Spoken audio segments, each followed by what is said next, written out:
All personnel, please exit the pad now.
Attention, starboard.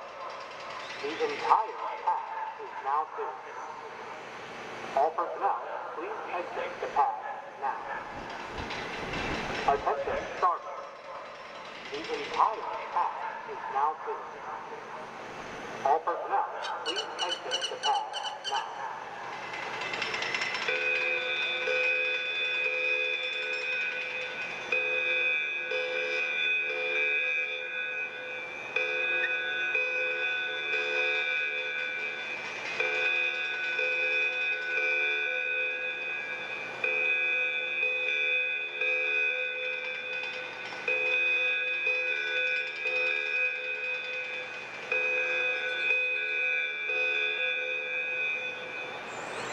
Attention, starboard. The entire pad is now clear. All personnel, please exit the pad now. Attention, starboard. The entire pad is now clear. All personnel, please exit the pad now.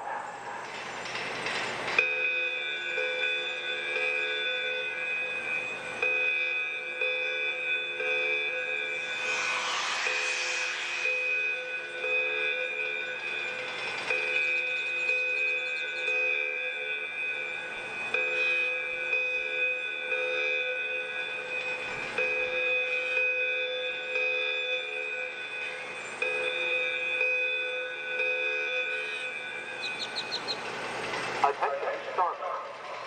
The entire pad is now clear. All personnel, please exit the pad now. Attention, starboard. The entire pad is now clear. All personnel, please exit the pad now.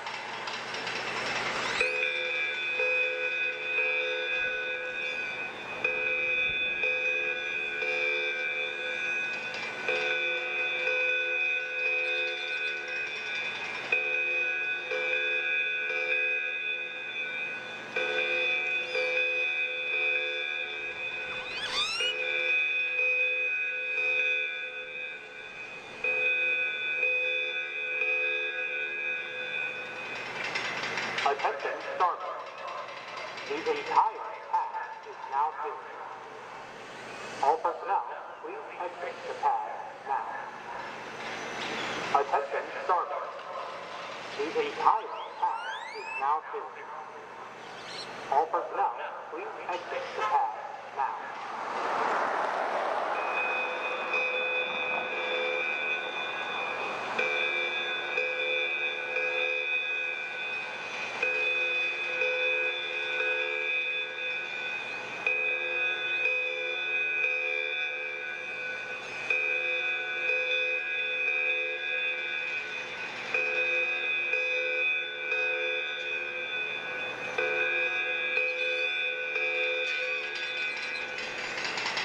Attention, starboard. The entire pad is now clear. All personnel, please exit the pad now. Attention, starboard. The entire pad is now clear. All personnel, please exit the pad now.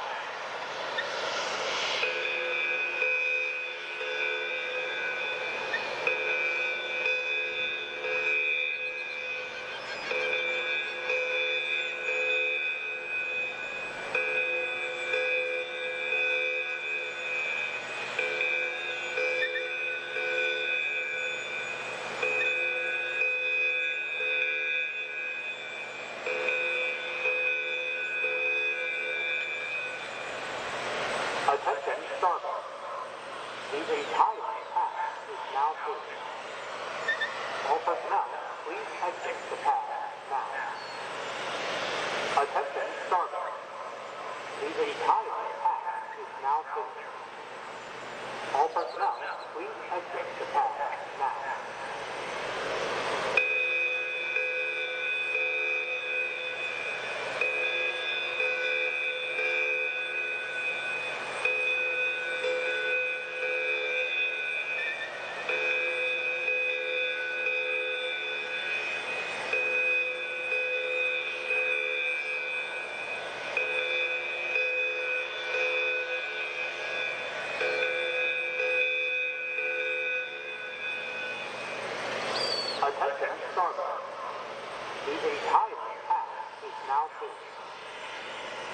personnel, please exit the pad now.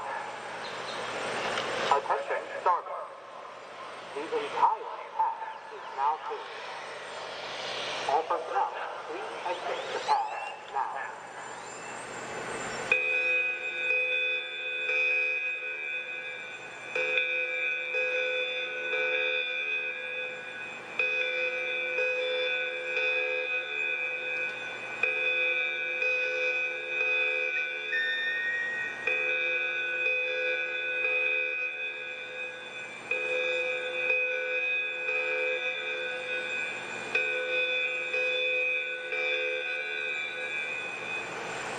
Attention, starboard.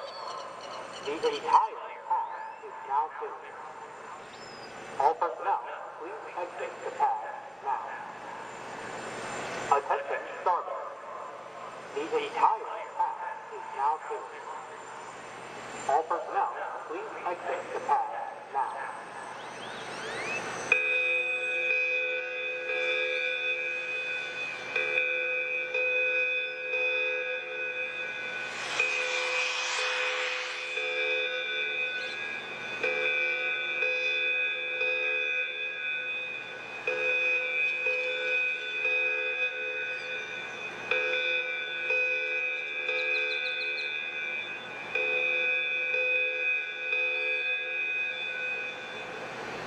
Attention, starboard.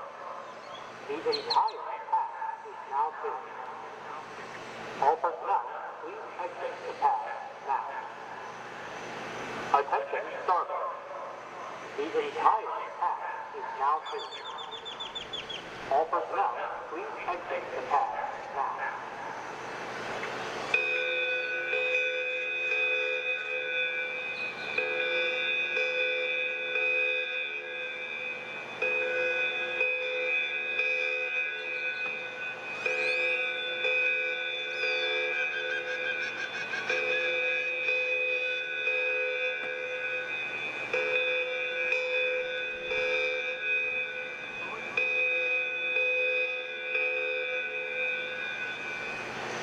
Attention, starboard.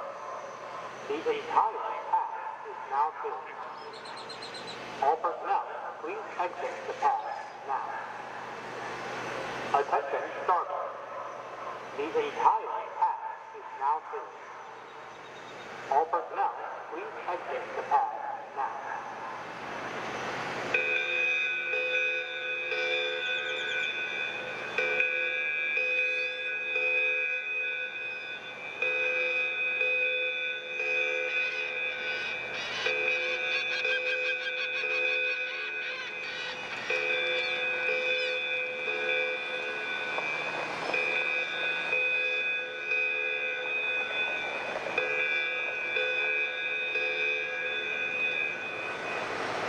Attention, starboard. The entire pad is now clear. All personnel, please exit the pad now. Attention, starboard. The entire pad is now clear. All personnel, please exit the pad now.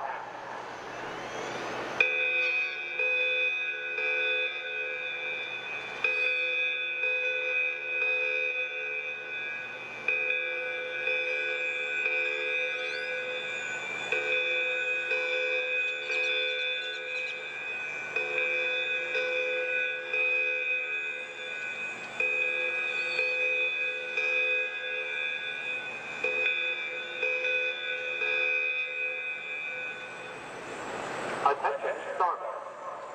The entire pad is now clear. All personnel, please exit the pad now. Attention, starboard. The entire pad is now clear. All personnel, please exit the pad now.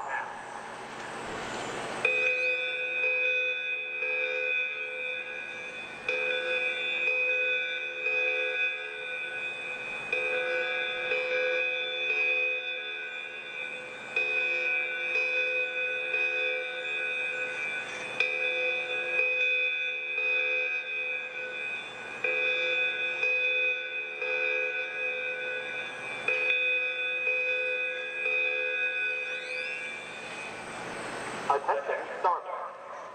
The entire pad is now clear. All personnel, please exit the pad now. Attention, starboard. The entire pad is now clear. All personnel, please exit the pad now.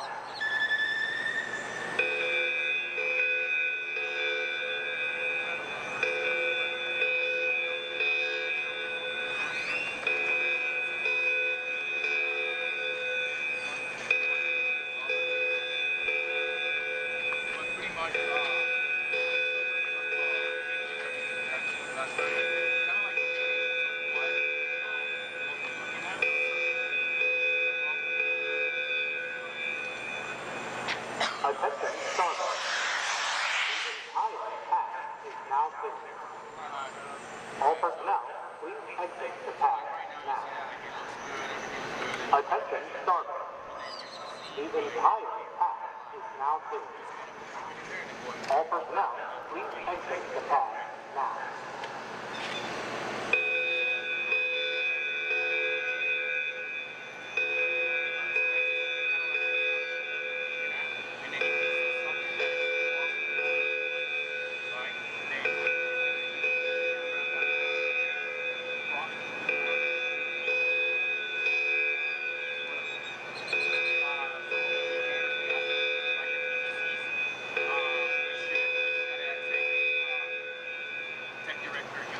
Attention, starboard.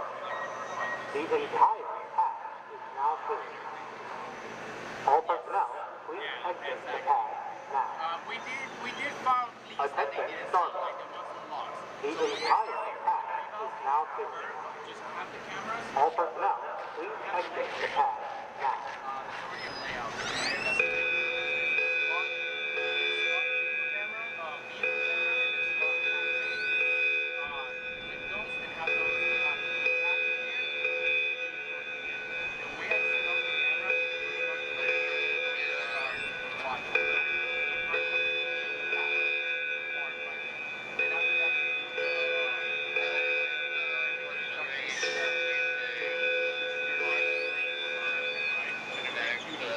Attention, starboard. The entire pad is now clear.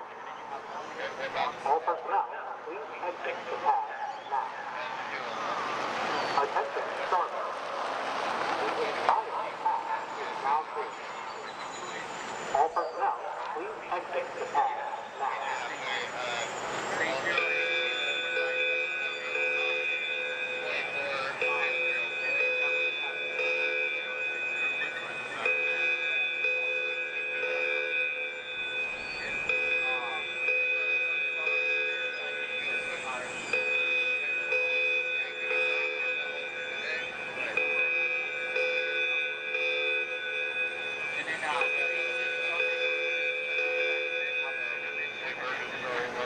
Attention, starboard.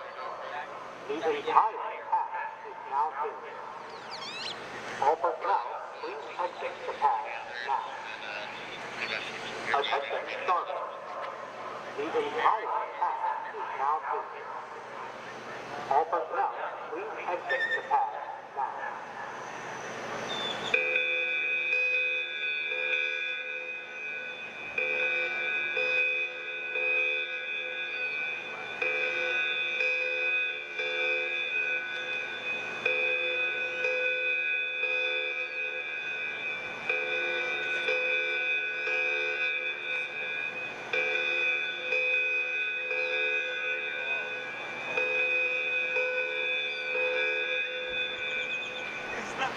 Attention, starboard. The entire pad is now clear. All personnel, please exit the pad now. Attention, starboard. The entire pad is now clear. All personnel, please exit the pad now.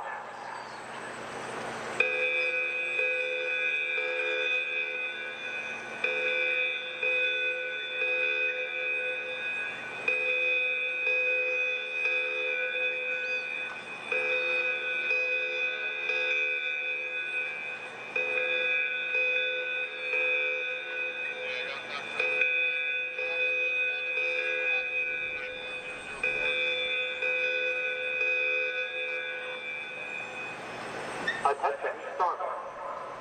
The entire pad is now clear. All personnel, please exit the pad now. Attention started. The entire pad is now clear. All personnel, please exit the pad now.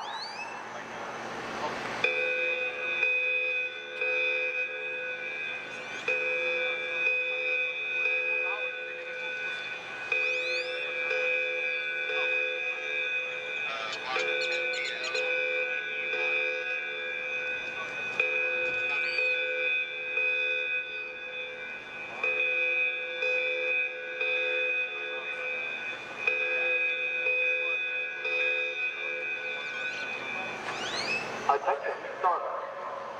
The entire pad is now clear. All personnel, please exit the pad now.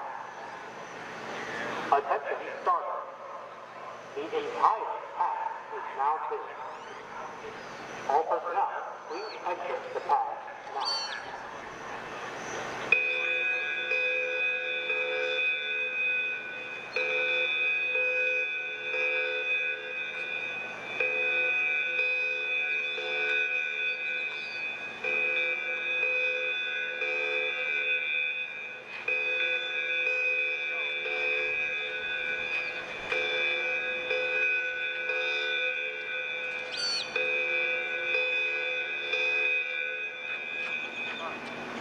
Attention started. The entire pad is now clear. All personnel, please exit the pad now. Attention started. The entire pad is now clear. All personnel, please exit the pad now.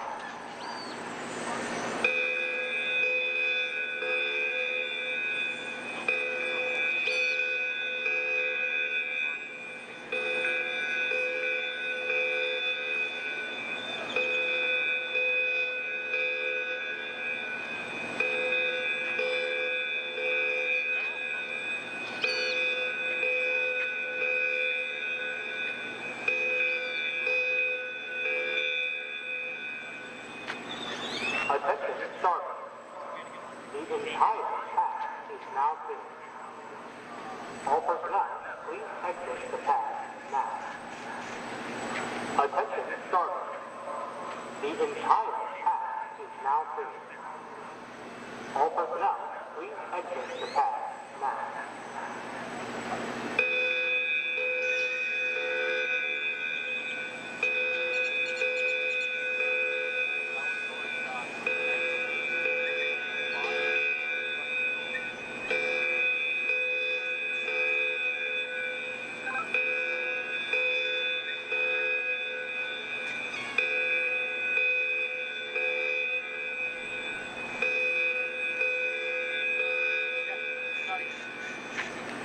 Attention started.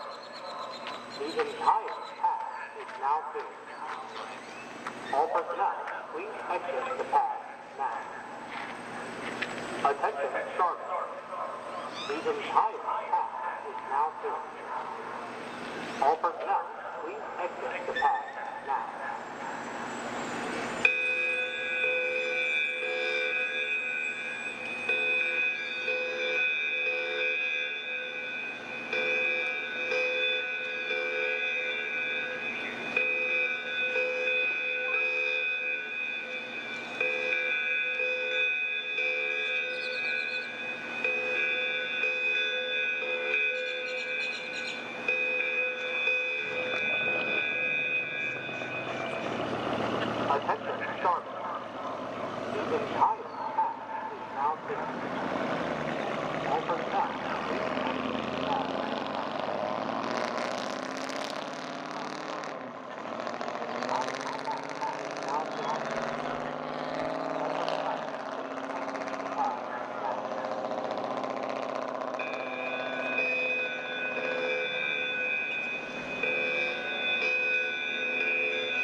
Attention, starboard.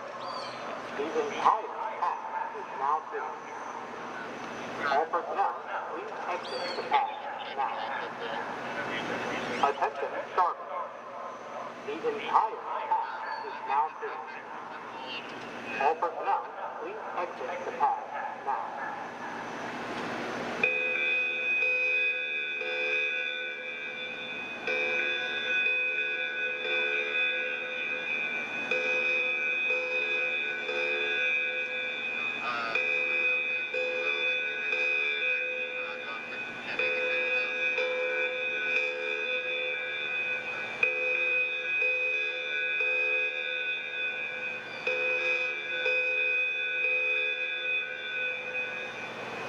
Attention, starboard. The entire path is now clear. All personnel, please exit the path now. Attention, starboard. The entire path is now clear. All personnel, please exit the path now.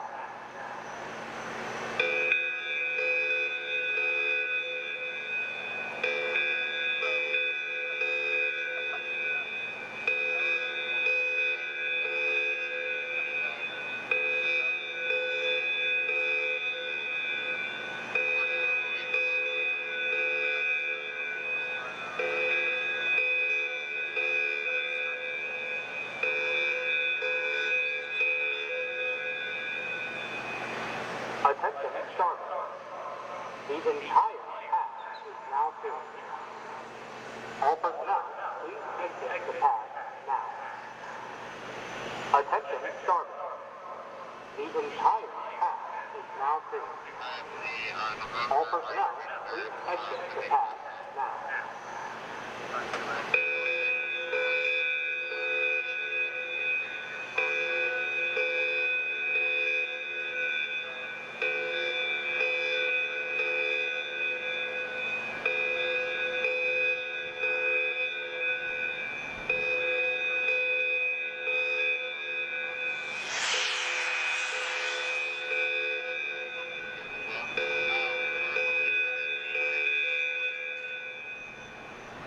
Attention, starboard. The entire path is now clear. All personnel, please exit the path now. Attention, starboard. The entire path is now clear. All personnel, please exit the path now.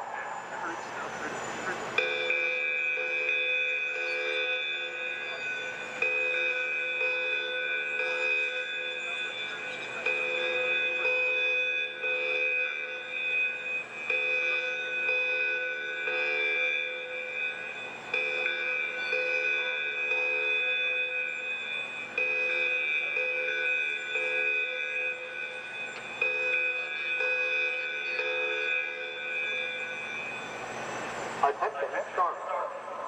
The entire path is now clear. All personnel, please exit the path now. Attention, starboard. The entire path is now clear. All personnel, please exit the path now.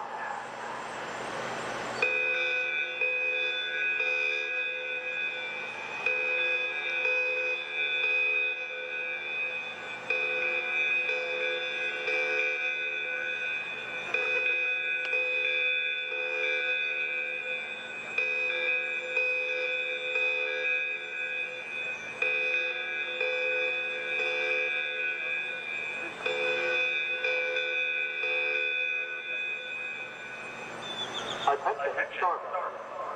The entire path is now clear. All personnel, please exit the path now. Attention, starboard. The entire path is now clear. All personnel, please exit the path now.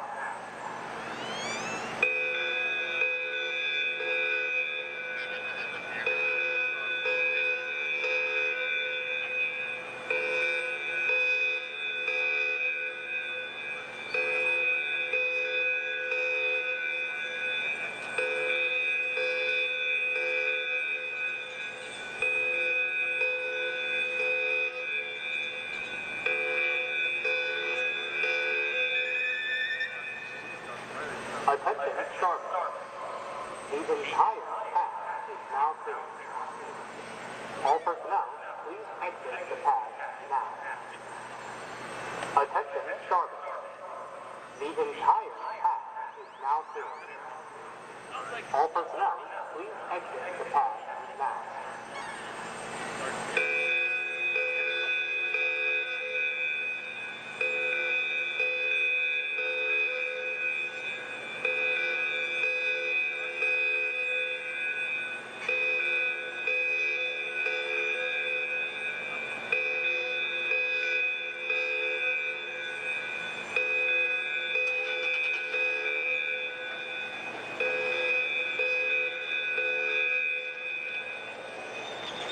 Attention, starboard. The entire pad is now clear. All personnel, please exit the pad now. Attention, starboard. The entire pad is now clear. All personnel, please exit the pad now.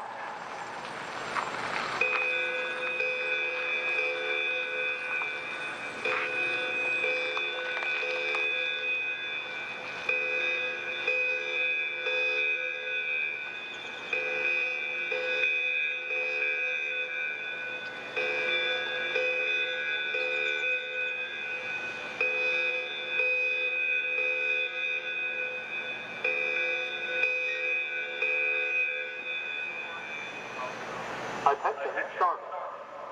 The entire pad is now clear. All personnel, please exit the pad now. Attention, starboard. The entire pad is now clear. All personnel, please exit the pad now.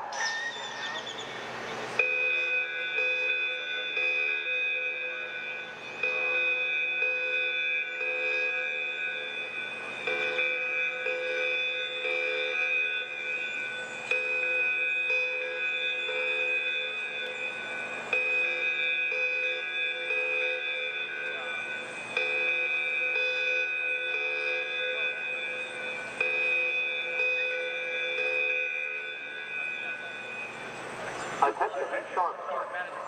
The entire pad is now clear.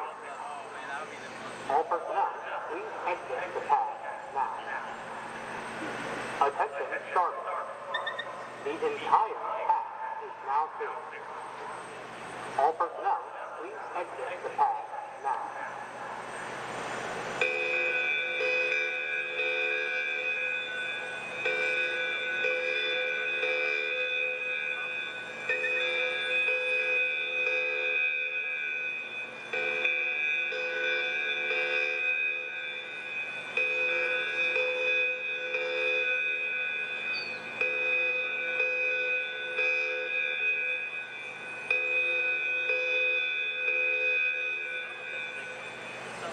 Attention, starboard. The entire pad is now clear. All personnel, please exit the pad now. Attention, starboard. The entire pad is now clear. All personnel, please exit the pad now.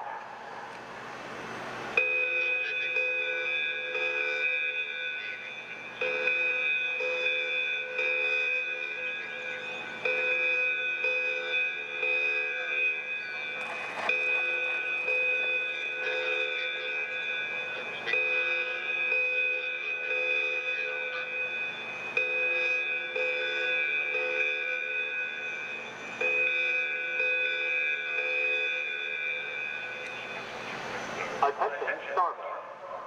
The entire pad is now clear. All personnel, please exit the pad now. Attention, starboard. The entire pad is now clear. All personnel, please exit the pad now.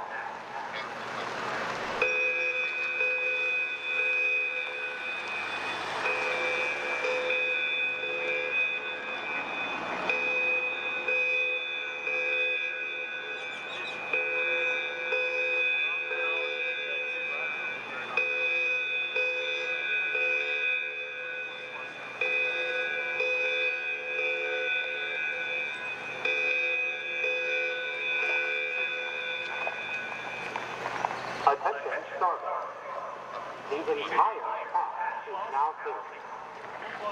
All personnel, please exit the path now. Attention, starboard. The entire path is now clear. All personnel, please exit the path now.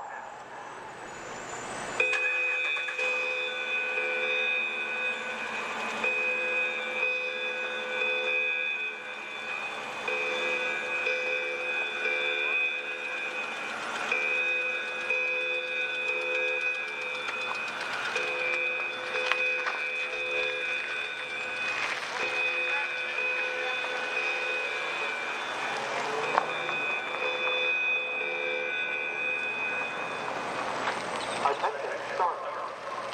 The entire path is now clear. All personnel, please exit the path now. Everybody out? Attention, starboard. The entire path is now clear. All personnel, please exit the path now.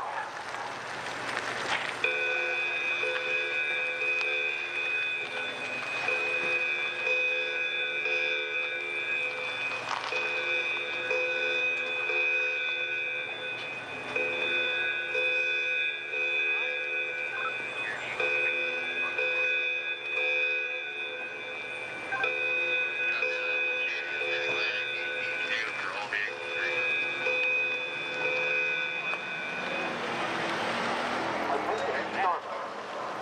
The entire path is now clear. And from there we can go. All personnel, please exit the path now. Attention, starboard. The entire path is now clear. All personnel, please exit the path now.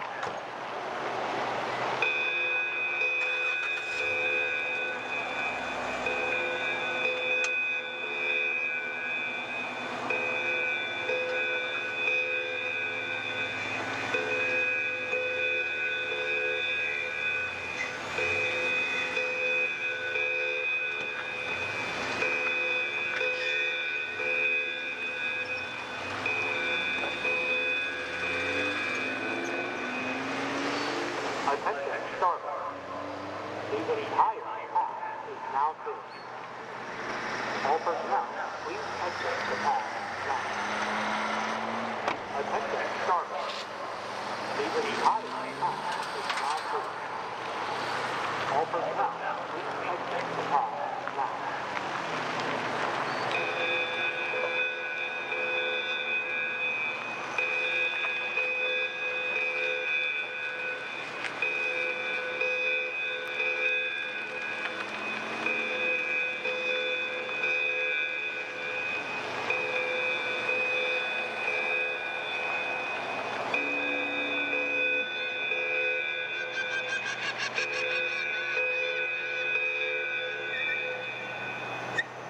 Attention, starboard. The entire path is now clear. All personnel, please exit the path now. Attention, starboard. The entire path is now clear. All personnel, please exit the path now.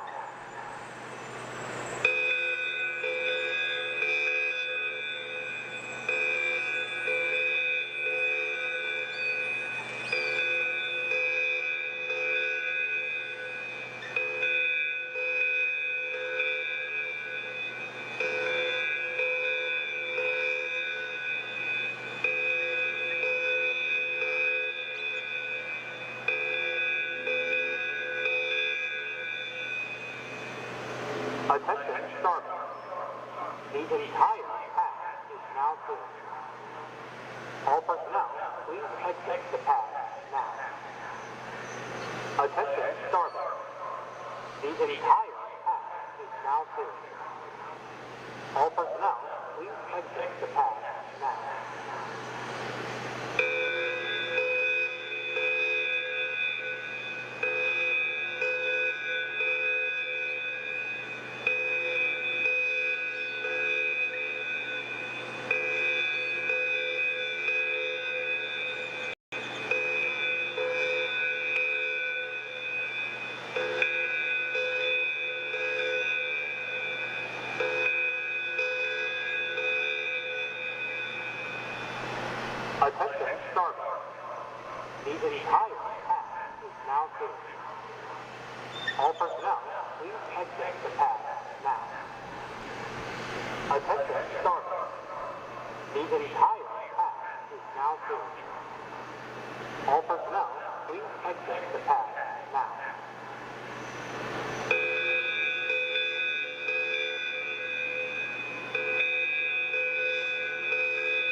Attention, starboard.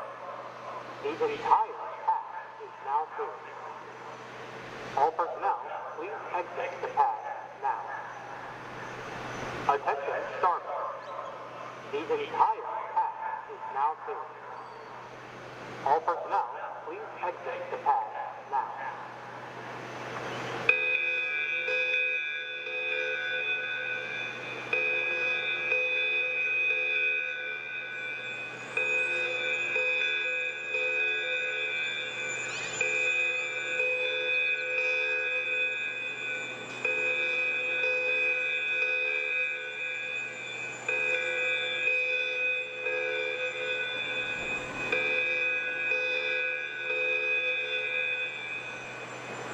Attention, starboard.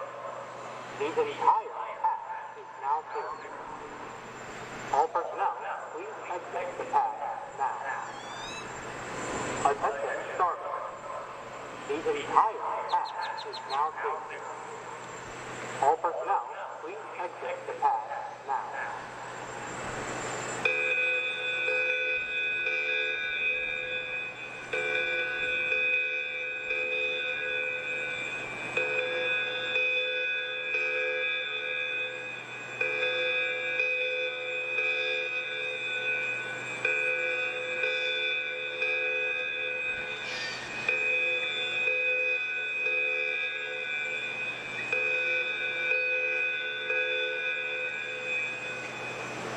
Attention, starboard.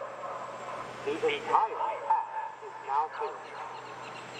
All personnel, please exit the path now. Attention, starboard. The entire path is now clear. All personnel, please exit the path now.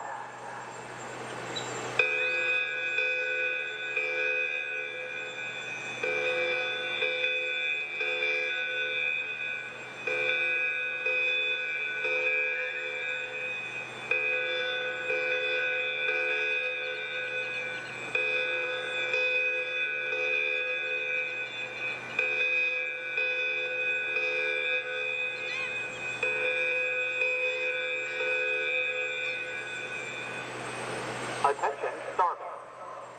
The entire path is now clear. All personnel, please exit the path now. Attention, starboard. The entire path is now clear. All personnel, please exit the path now.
One.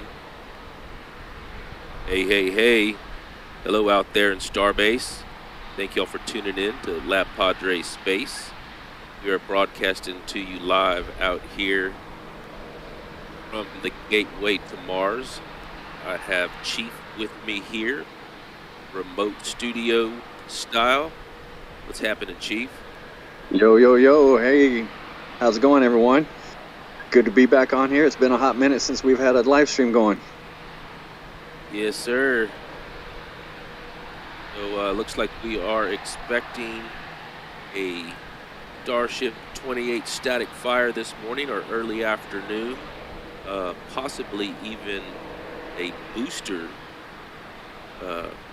static fire. That would be pretty epic if we could get 2 different static fires in one day. We won't cross our fingers too hard on that. But you were out there earlier this morning. Can you give us any idea of what you saw and what you think may happen out there? Any word that other people were talking about? I wish I could provide some more information. There was a few lifts still up over at the booster, and so it just being lifted up onto the OLM yesterday is kind of difficult to see that would already be ready for a static fire, but who knows? I didn't make it all the way down there this morning. Once I got in and started getting set up, trying to get some sunrise content, and then getting everything set up for this. Yeah, so I didn't get a good look down in towards the booster area, but some little birds have been whispering in my ear that good chance of a spin prime, and possibility of the static fire. But yeah, that would be definitely an awesome thing to see. But just for me, just thinking about it, it seems a little out of reach for the moment. Yeah, I hear you on that. I saw some lifts up at the Starship and the booster this morning as well, as I was watching you set up, and started to get concerned that we might not see anything at all. But they did go ahead and close the roads. They've been closed for almost a little over 2 hours now. Only got the pad clear. The klaxon's been going off for quite some time. I still hear it in my ear, as a matter of fact. Yeah, people probably wish we would have started the commentary, with the klaxon going to drown it out some. Yeah. We also get a lot of people that like to hear that ambient sound. And right now we have 2 different ambient microphones. We have the one from Rover 2, and we have the one from this camera that you're watching right now. As y'all can tell, the audio is probably a little bit lower since we swapped back out. And here we are with a Grackle checking things out. Ambient sounds one thing, but that klaxon, yeah, I don't think anyone really really wants to hear much of that. Especially not like the other day. Yesterday for the lift, it went on for a solid hour and finally turned off, and then it lifted. The lift happened about another hour and a half after it stopped. Wow.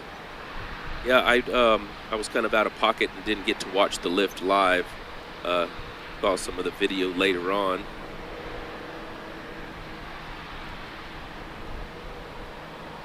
I believe we have till 8 p.m. tonight, if I'm not mistaken, which is still got about 10 hours. Yep, that's what I remember seeing. So hopefully we'll get it during the daytime. So we still got, 10. We still got a good 7 hours of sunlight left. So I think we can get it done. We haven't had a static fire at night in quite a long time. That would be kind of cool to see again. I think those last nighttime static fires was probably maybe SN15 perhaps.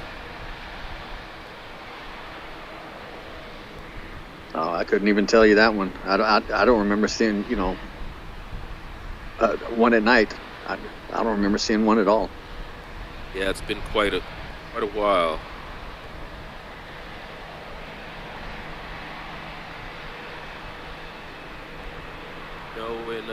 And going into the future a little bit here and looking forward to this IFT-3 flight, things are getting pretty close what it looks like. You know, we got the booster out there already on the pad, waiting for a few tests. We got possible static fire today with the ship 28. Are we still a go with FAA? Do you know? Have you heard anything about that? I was talking with somebody from the Rocket Ranch the other day, and Anthony, as a matter of fact, and he was thinking that the FAA was good to go, but I'm kind of out of the loop on the FAA portion of this IFT-2 investigation. Right. As far as what I can remember seeing, I have not seen any response from the either SpaceX or the FAA. So it seems like it's still ongoing. I haven't seen anything else about that. Yeah, I do know that they had the FCC licenses and ready to go, but I was under the impression that there was still an investigation going on. I was watching the news this morning, and I saw that there were some environmental agencies that were suing the FAA and the federal government in reference to the IFT-2 launch, being that they didn't do their due diligence in investigating completely the environmental aspect, which I think they went above and beyond on that. You know, how long did it take? 6 months or more? Yeah, I think what I remember reading is that they're actually going after the Fish and Wildlife for that environmental impact assessment that they did. I see one of our moderators, Santa Transport System 125, saying that the FAA is still currently in a grounded state and has not cleared SpaceX to proceed forward with amendments. So there you have it there. Santa Transport usually knows what he's talking about. So yes, all I got to do is ask, and the nerd will come through. All we can do is now ask Santa for a launch before Christmas or on Christmas Day. I did hear also through a few birdies that fly around that they were possibly trying to shoot for a Christmas Day launch, which would be super epic. But who knows on that?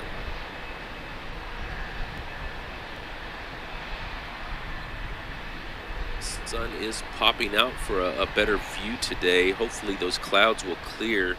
I think we were expecting some minor showers in the later afternoon, so we'll keep an eye on the weather there and see how that's going. I didn't even really look at the weather. I should have. Nothing out there is protected, so I hope those showers stay away.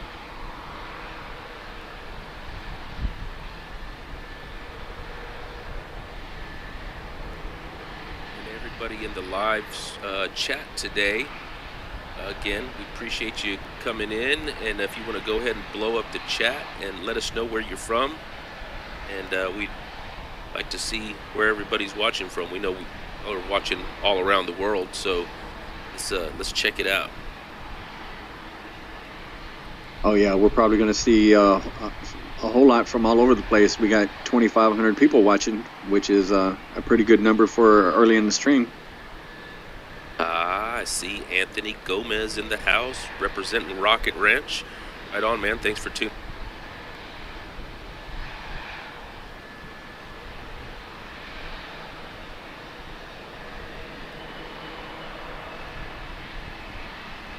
Back all on. Right. Got it.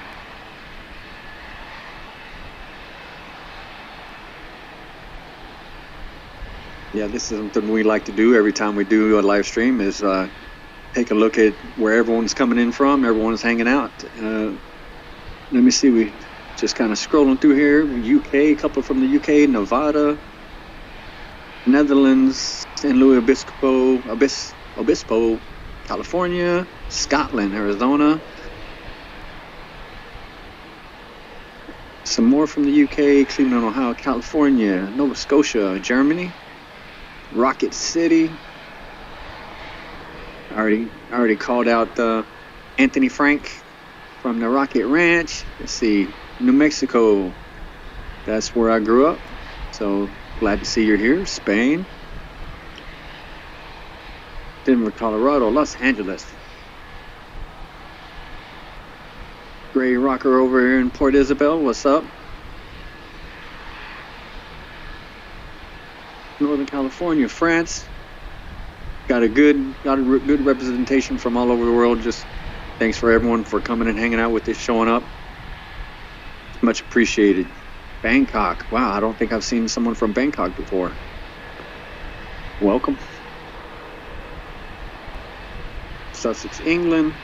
Ontario. McDonald's Car Park, Mars.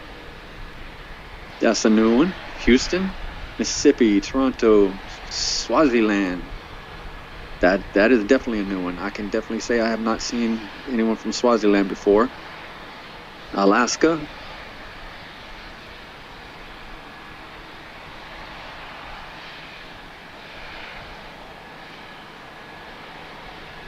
And there's always a character in there. I see my mom.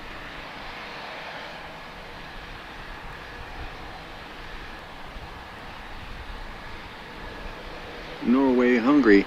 Anyone out there from Iceland checking out that volcano that's erupted? That's been some pretty wild scenery we've seen from that.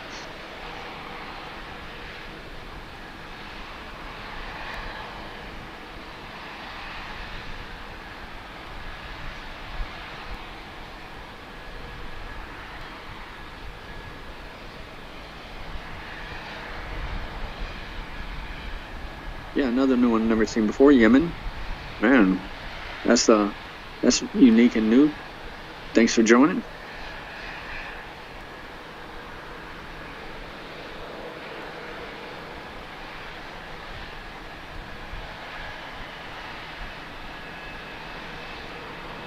We even had some locals. See someone from Isla Blanca Park right down the road.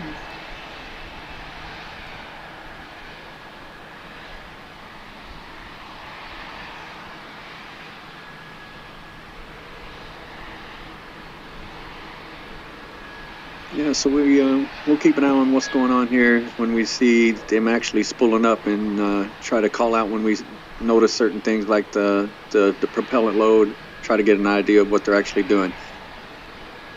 This view here, this morning when I first set it up, the water was real still, so I had a really glassy reflection of the ship in the water, so I was hoping that would stick around so we'd kind of see that if it did do the static fire, but the winds picked up, so not quite as awesome as a look as I'd hoped, but we'll still get a great view.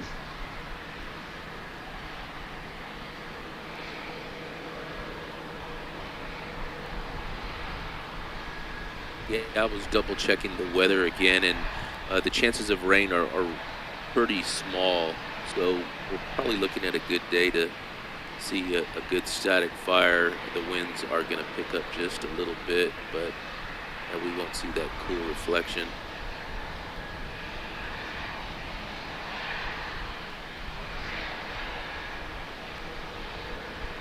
Enjoying the cooler weather, though. I tell you, this is great.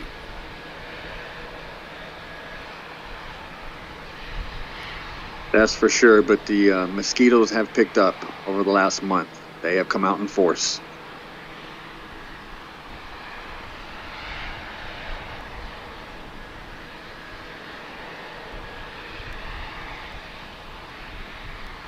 And they've been pretty low end over here on the island, but out there it is wild.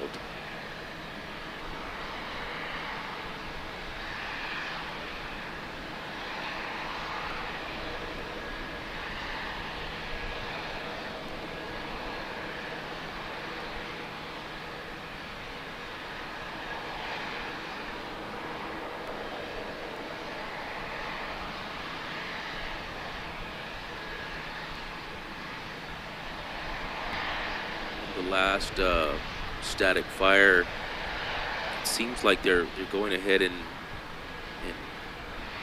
hitting up all six. Don't think that they're trying to shoot for just the inner Raptors and then later on another static fire going for the RVACs. I think they're just going ahead and knocking them all out at once. Yeah, I think now that they've got the testing procedures down and have a good idea of what to expect, I would definitely think we'd see all 6.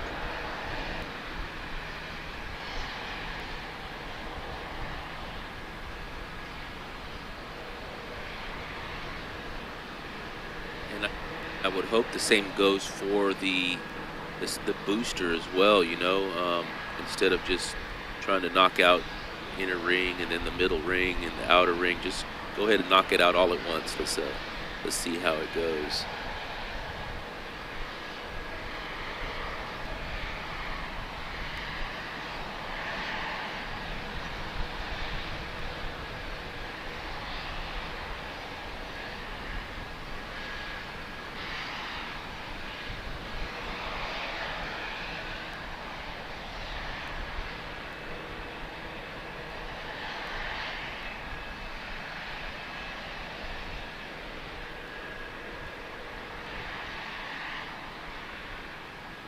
Now that we've did a bunch of the shout outs for where everyone's coming in from, just kind of reading through some of the questions and comments here. And a good question I see here is someone's asking about Pad A area. What do we think is going to happen with that now?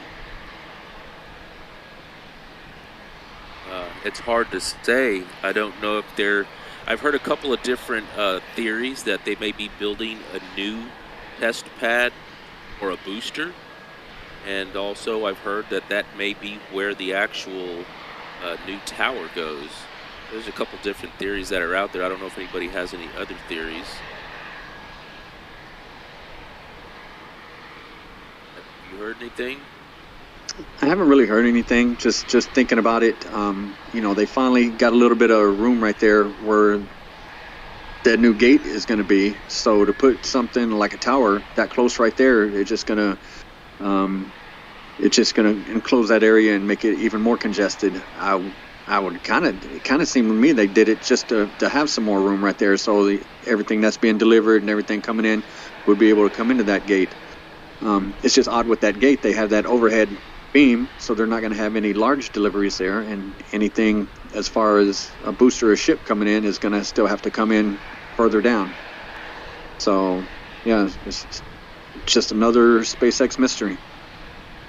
Just as I was listening to you talk and thinking also about this, I see Chris L in the chat says a parking lot, and I was actually thinking the same thing, possibly extending the parking lot they have in there already. They have so many darn cars out on the side of the highway these days. There's just no room for visitors or spectators. It is so jam-packed.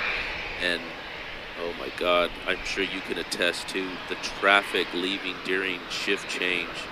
Just a couple of nights ago, I got stuck in 3 miles of traffic waiting to get out of that checkpoint, that border checkpoint. It is horrendous. Yeah, there's been a few nights here where from the time I left Starbase till I got back to my apartment, it's been a 2-hour trip, and most of that was sitting in traffic. Yeah, lately when I go out there, I try to make my trips where I get out there around 6:30 or 7. So by the time that I leave, everything is calmed down. Matter of fact, last night I was out there. I didn't go out there till 10 o'clock at night. Just wait until it was completely gone.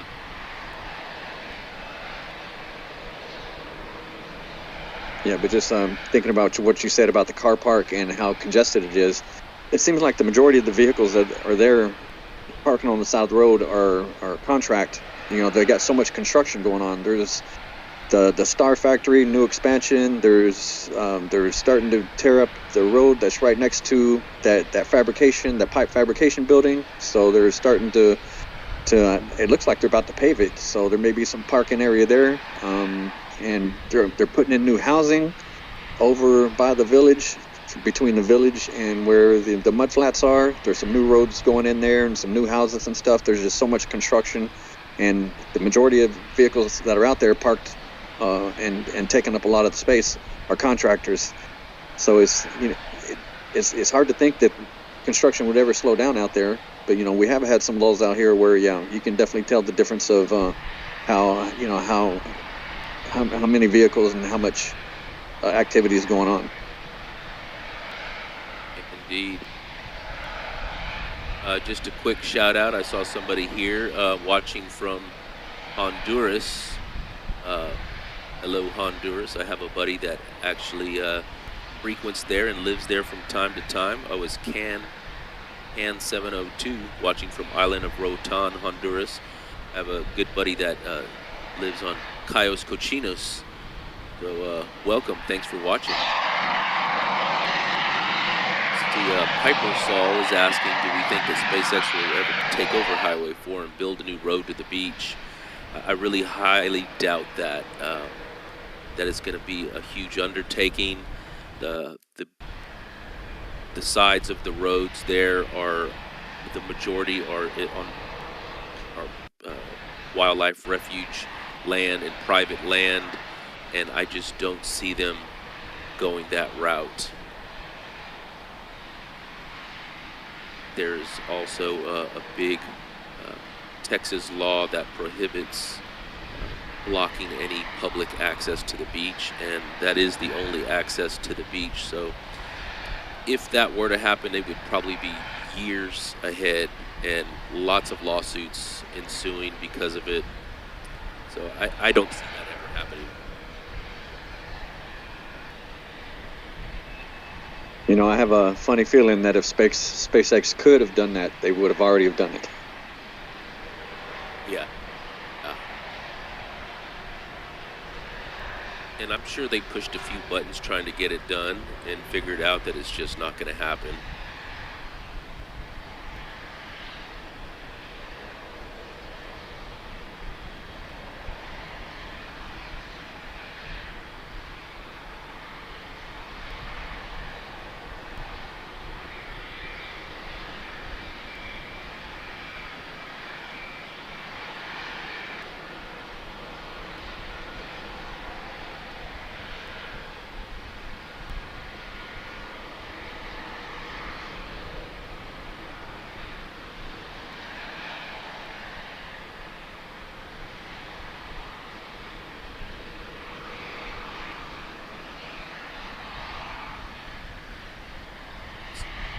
Mary Vixmas in the house. Thanks for tuning in. I did get your message a while ago about the VR cam. I am working on that as we speak.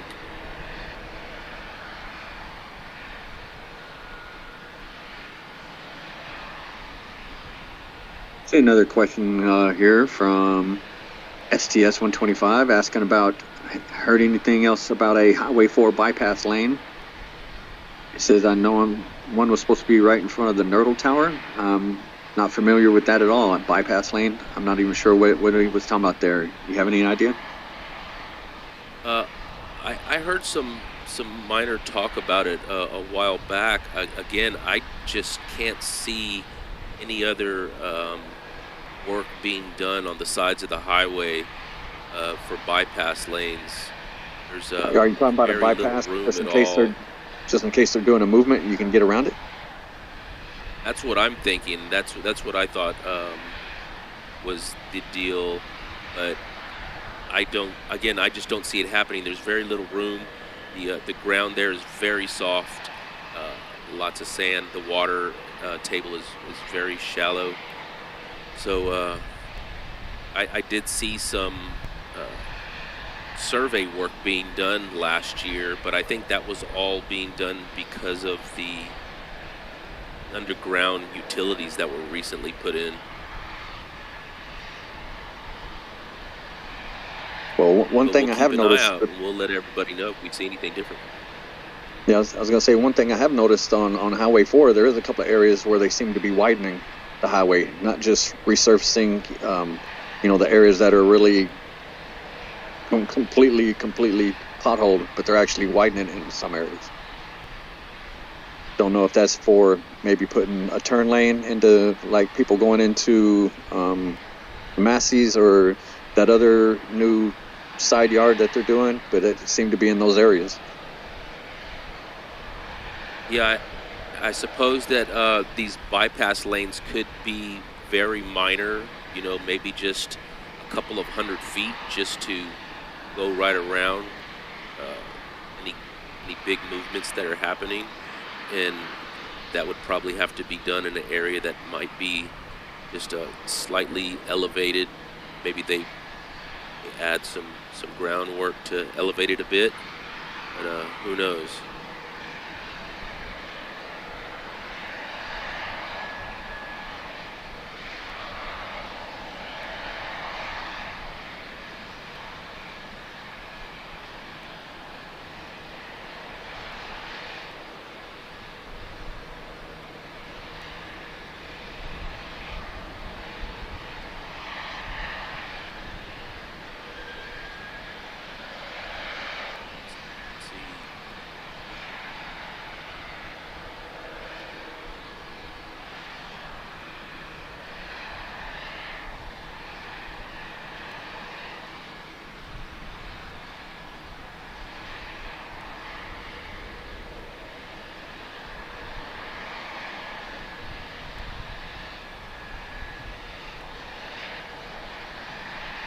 I see someone in the chat with a nice little reminder. Don't forget to hit the thumbs up. We're currently at around 280 some thumbs up, likes, and we have over 2,600 people watching. So, just being here helps us out, but go ahead and give it that thumbs up, subscribe, and hit the bell icon so you know when next time we go live. Helps out the channel. Appreciate it.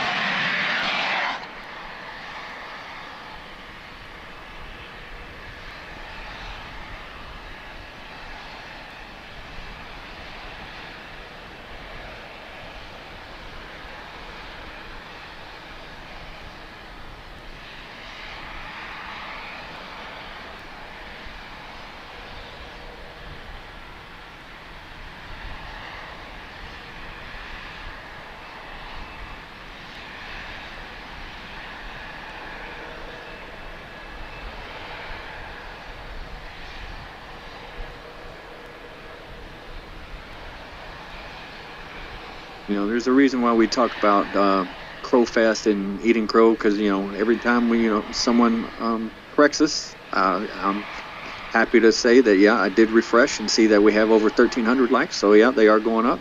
So thanks for reminding me to refresh my information before I make any comments on it. Eat it. I don't mind little crow. It tastes like chicken. Yeah, some sandy chicken,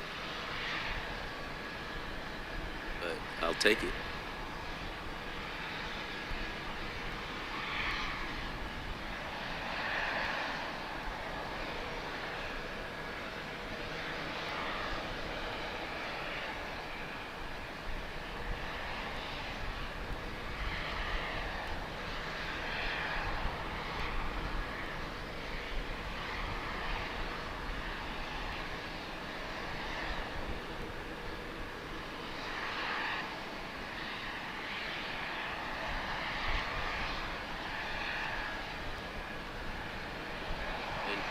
Just to remind everybody, we'll try and answer everybody's questions the best we can.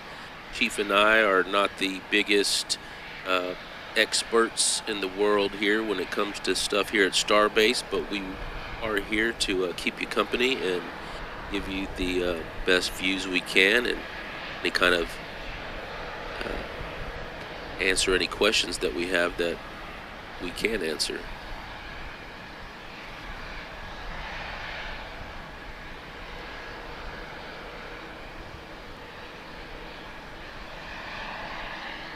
Yeah, I'm always happy to throw a swag at it. That's a scientific wild-ass guess for those that don't know. And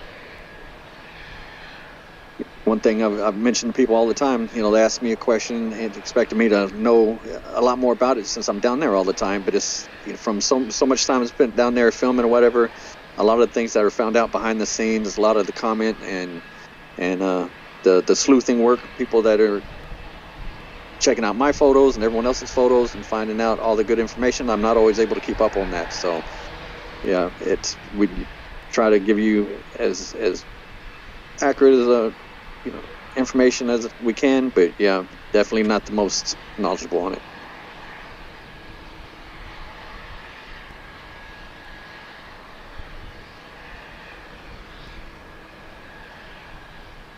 I see somebody here asking, who is it? Gnarly is asking, why does SpaceX not put Raptor engines in the Falcon 9? Well, I think for one, and probably foremost, the Falcon 9 has been tested tried and true with what they're using now, and the Raptor engines are still not 100% tested to be completely reliable. So until we get some reliability with these orbital flights and suborbital flights, I highly doubt they're going to be making that change, if ever at all. You know, just like they say, if it doesn't work, if it works, don't fix it. So I think they got a good thing going on with a Falcon 9 right now. So let's just keep it that way. Yeah, I'd like to just add to it that since they do use different propellants, that would pretty much take a total redesign of the whole Falcon rocket. So, like I said, at this point, it's been so successful and does what it needs to do. If it ain't broke, don't fix it.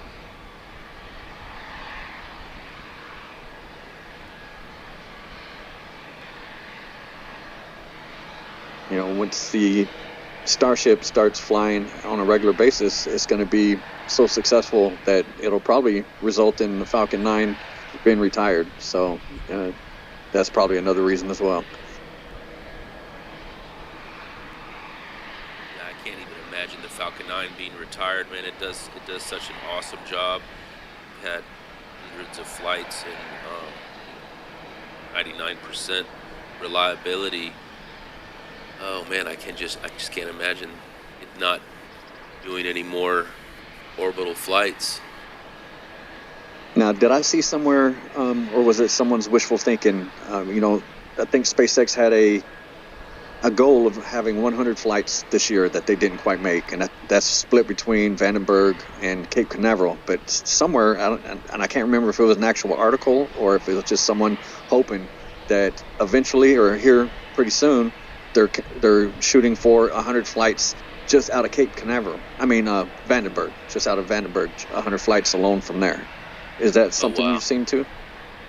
I was only under the impression that they were trying to get 100 flights under their belts overall for the year, but 100 just from Vandenberg. I think they're that 100 goal for this year, but like for future years, I think it was 100 in a year just out of Vandenberg is something I was saying. Just don't remember if that was. I don't remember if that was someone's just, you know, like I said, wishful thinking, or if that was an actual. If there was any basis behind that. I think that's going to be wishful thinking, especially for 2024, maybe for 2025. But 2024, if they just are right under 100 right now for this year, combined across the United States, I don't see how they're going to get 100 just out of Vandenberg.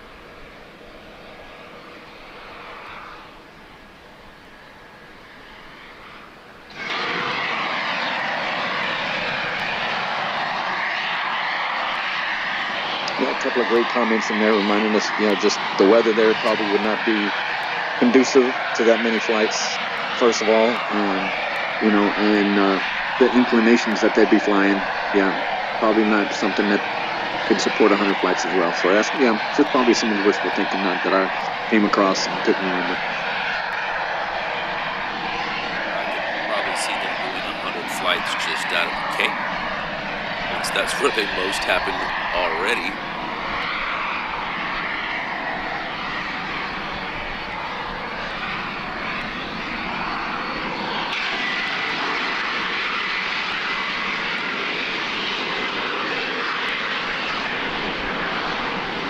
Hearing a lot of nice chugging and venting noises on the stream. I don't really see anything yet on the visuals, but yeah, we'll keep an eye on it.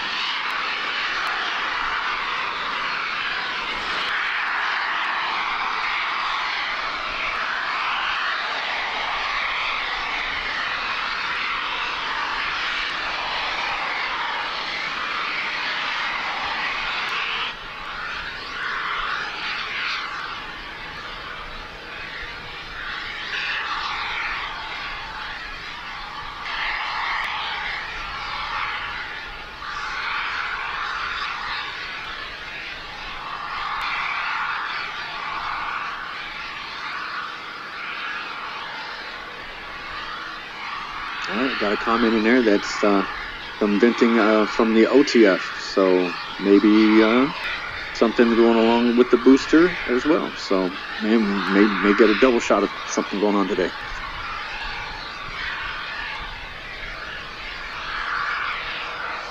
Let's go ahead and take a tour over there real quick and see what's going on. Let's get a quick glimpse of that area.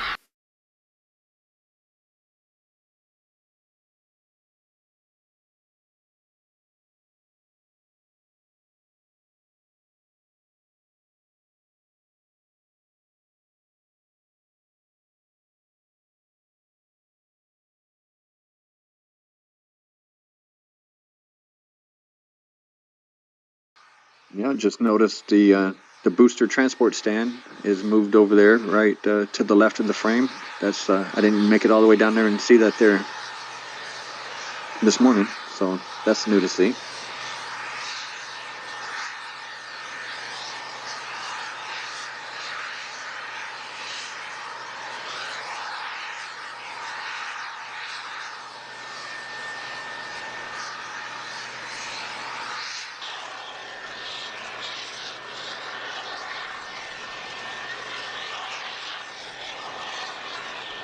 It looks like they have the crane and that transport stand kind of hidden behind everything. I guess they are definitely prepping for a booster static fire here in the near future.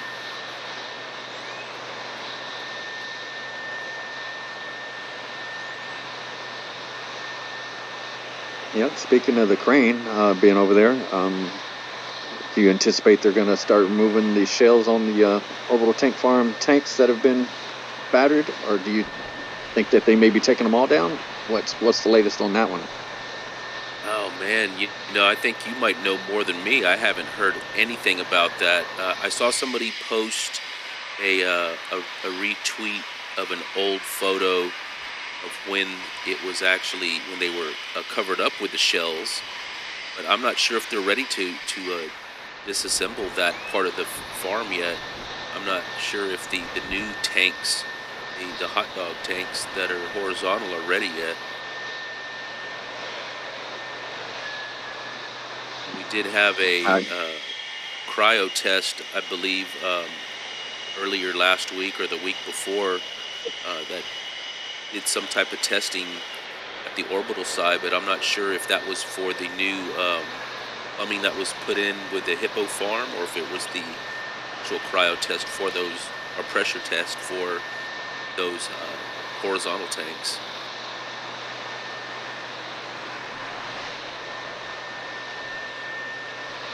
That's true.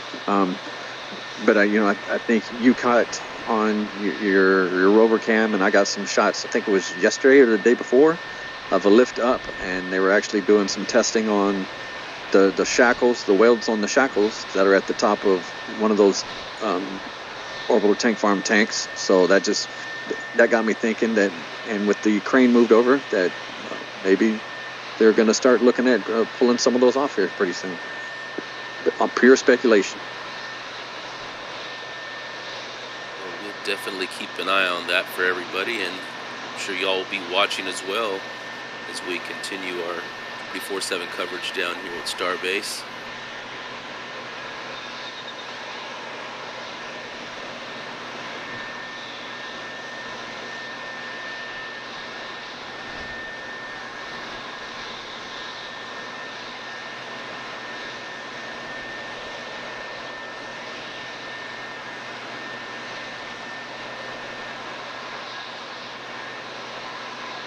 All right, we got a new question here and a $5 super chat from Rankley asking, do you think Massey's will transition to static fires to make room for the second tower at the launch site?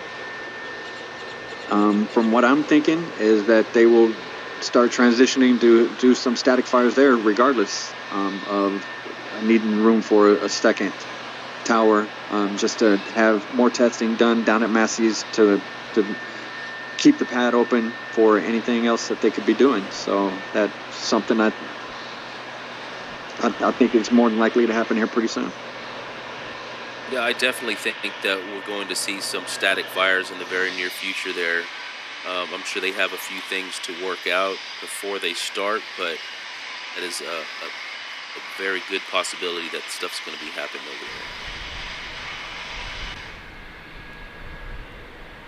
over Great question, and thank you for that super chat, Rankley.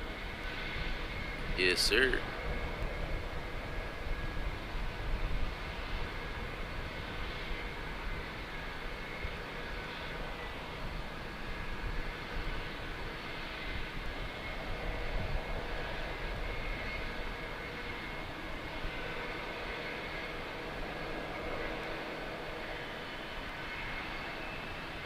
All right, Standard Transport System 125, just keeping us going with some good information. We asked the questions, and he gives us the good answers. And he says it was implied by Kathy leaders to be happening. He says though it would require a WR. Not quite sure what the WR is to the Massey's EIS trap.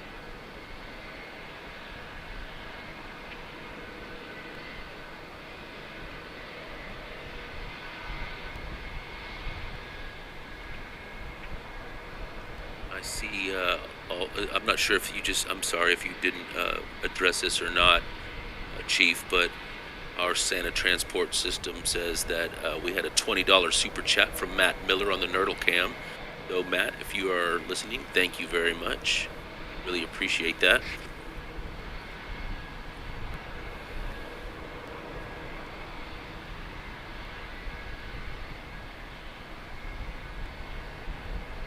And also a special shout out to all of our moderators here in the chat today. We have Andrew Lester. We have Bruce Bauer, of course, the Santa Transport System 125, the notorious Nightbot. Thank you all for hanging out and making this place a nice, clean, groovy gig for everybody. I was wondering if he was going to call out the Nightbot. I was going to do it if you missed it.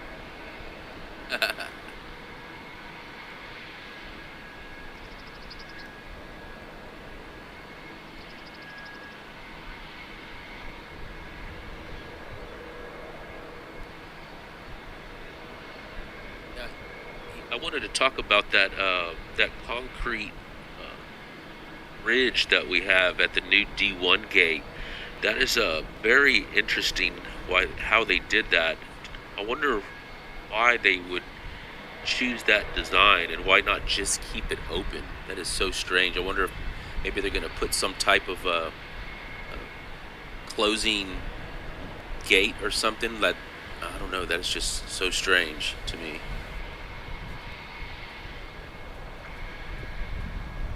Yeah, that was blowing my mind too. And along the top of it, there are some brackets. Like there's going to be something added along the top of it. So waiting to see if anything else goes up there. And boom, Mr. Anthony Frank Gomez with a big fat $50 super chat. Calling out LabPadre for holding it down with the slick views. Thank you for your work, gentlemen. Hope some of y'all will join me in getting these boys some lunch.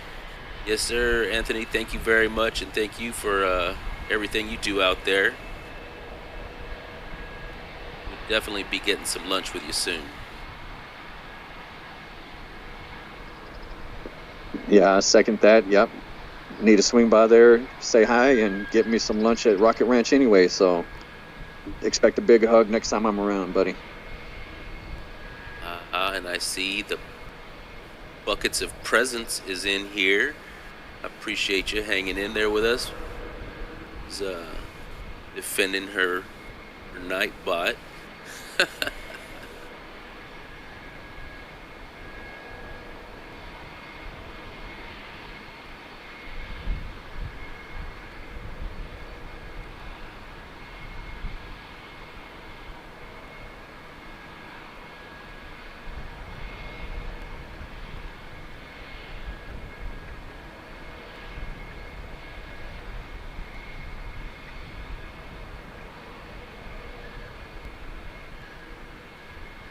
Gary McD in the house with a $10 super chat. I'll chip in for root beer. Right on.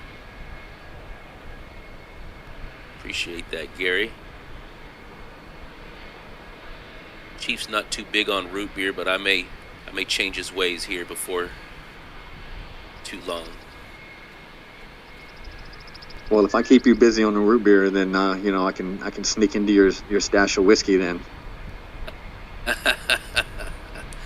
You're always welcome, brother. Always welcome.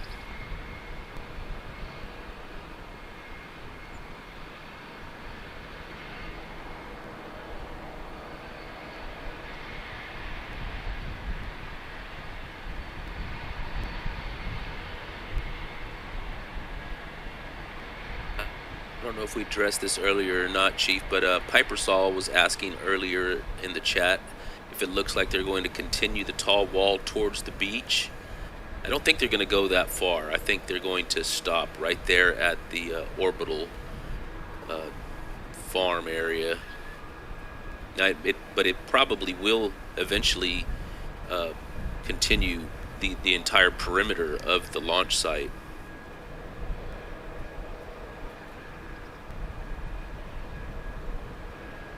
Yeah, I don't have a lot of information on that. When I did ask some of the construction workers when they first started that process a few weeks ago, I think we was actually on a live stream over there watching what they were doing and asked them some questions. He made it seem like it was going to be around the whole, at least down Highway 4, if not the whole perimeter around the whole launch area. But he made it seem like definitely along the front side, going down all the way down Highway 4. Is the feeling I got from him. But, you know, that was just one of the construction workers. Not quite sure how full up on the full details he was on, but it was new information, and he told us how high it was going to be, and that's pretty much how high it was. So he may have been dead on it. See Todd Bernal also coming in and boasting his member for 8 months with LabPadre Gold. See some fire. Thank you, Lab and Chief, for all you do. And thank you, Todd. Tell your family we said hello. Can't wait to see you all again. And Mr. Stumpy 001 in the house. Haven't seen you in a while, buddy. Thanks for coming in and joining us. $20 super chat. Light the fire and kick the tires. Root beer for Lab and shrimp on the Barbie for Chief.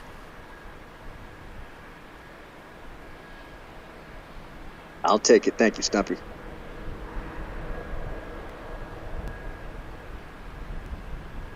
Yeah, you can take that shrimp, man. I've told a lot of people here before, I don't eat anything with more than 4 legs.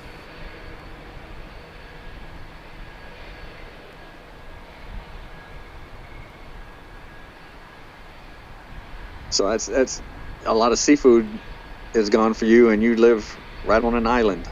Yeah, what a waste. Yeah, people always freak out on me about that. I'll eat some fish. I'll eat the hell out of some fish.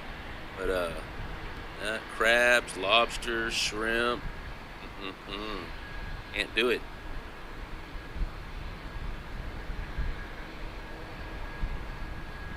All right, that's more for me. I'm okay with that.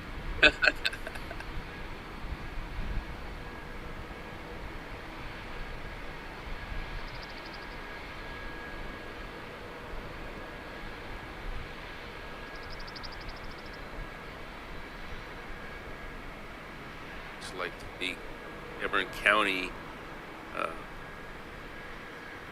phone deal is a little slow today. I just got the message just a couple of minutes ago that Boca Chica Beach is now closed. All right. Well, thanks for that information, Cameron County. I was just about to mention that, and I just wasn't sure if it was just my phone. Yeah, just maybe 5 minutes, 10 minutes ago. Yeah. You know, there's some days that they don't even use it. Somebody just forgets to go and push the button.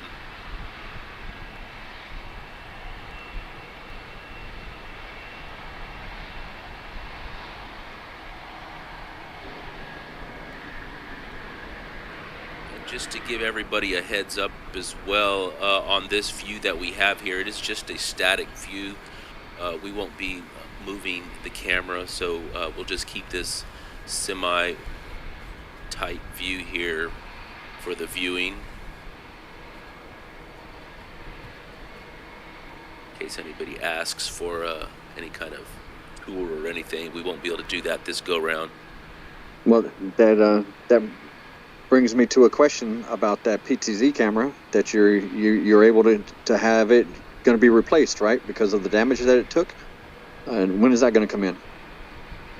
Yes, sir. It's just recently got shipped out, so I should be having it back here. Probably, I doubt that I'm going to have it back before the end of the year, but I'm thinking for first of the year we'll be having it back in action.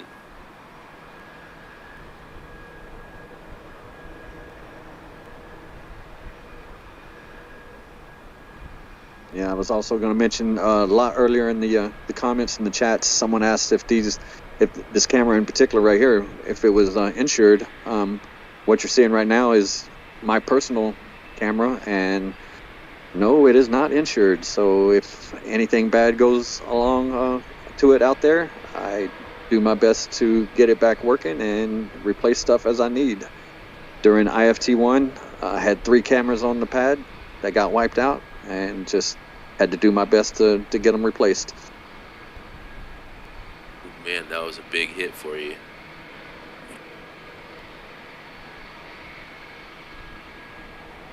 Which, it was irritating, but what irritated me even more was I thought I was insured. I had got an insurance policy, and when I went to make a claim, they told me that it was personal property protection insurance, and that since I was using those for a business, I would need a business policy. So they denied my claim. I was thinking the whole time it was insured.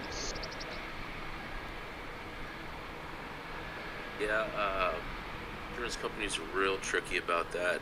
That happened to me with one of the rovers that was vandalized and damaged out on the beach last year. My insurance company went ahead and honored the claim that I put in, but the following month they told me that I had to drop that policy and insure with a business policy from there on out.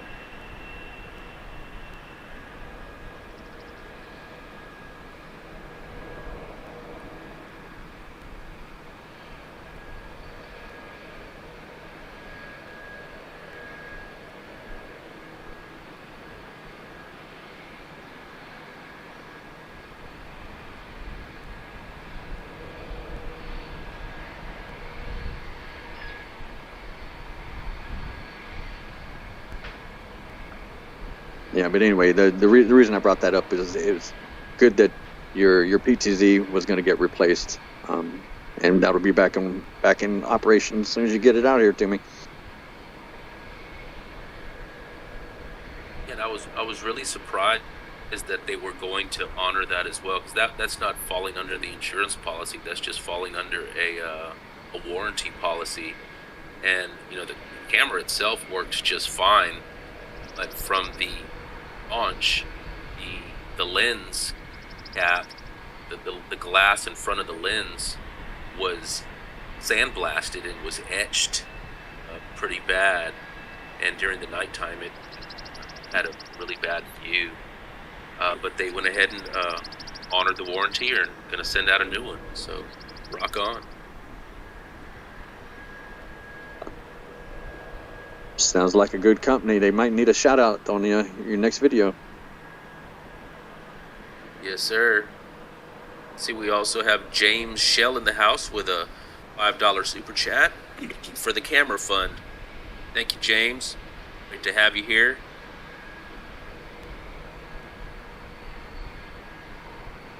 Awesome. I'll go ahead and use that for a drink as I'm working on the camera.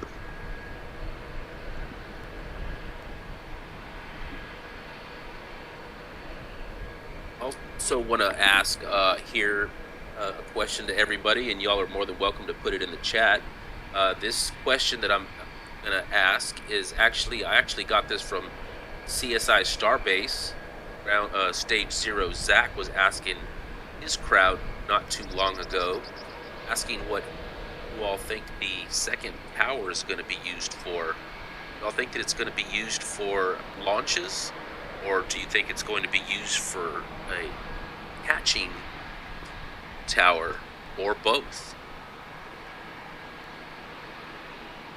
And what I can go ahead and do is put that into a poll and see what everybody thinks. So yeah, special shout out to Zach for coming up with that good question, to everybody.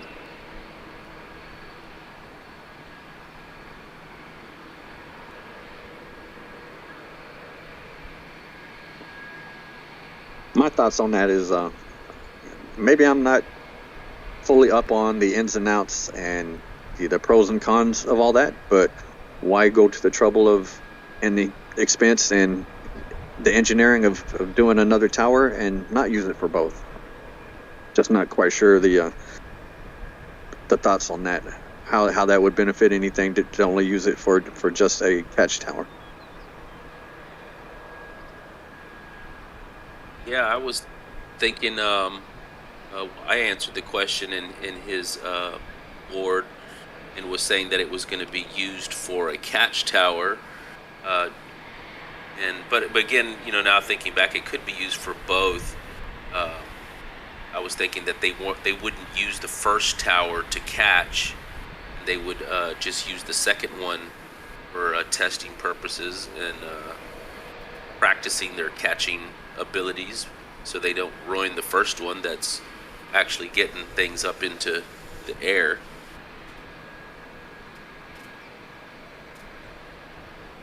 And I guess another question would also be, would they ever use the first tower for catching procedures after they master the ability?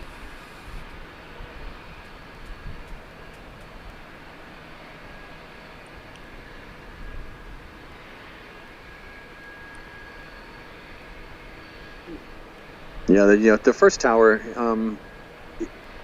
if it wasn't so close to the tank farm, I would think maybe if they're going to sacrifice one, sacrifice it, or potentially sacrifice it, since it's kind of kludged together and they've just made changes and updates and upgrades as they could.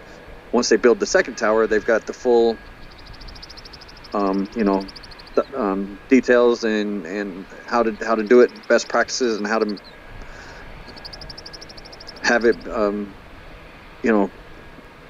pretty much everything they've learned from the first one. So don't sacrifice the new one, sacrifice the older one. But being so close to the orbital tank farm, I don't really see that as them taking a chance on that. Yeah, they're gonna have to be right on the money if they use that for catching procedures.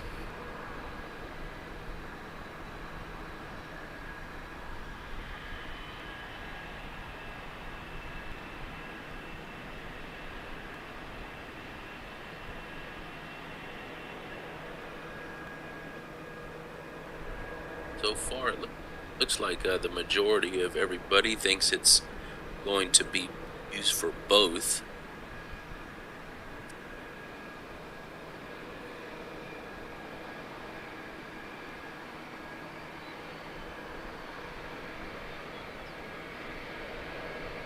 I was going over some of your pictures last night or the day before yesterday, Chief, and I saw one of them showed, and it wasn't really like concentrated on looking about what I'm about to talk about, but I did see a horizontal tank that looked like it had quite a bit of char on it, or some burn marks on it. Do you know which tank that was? I couldn't really tell because, like I said, it wasn't really focused on that. It was kind of just in the background a little bit.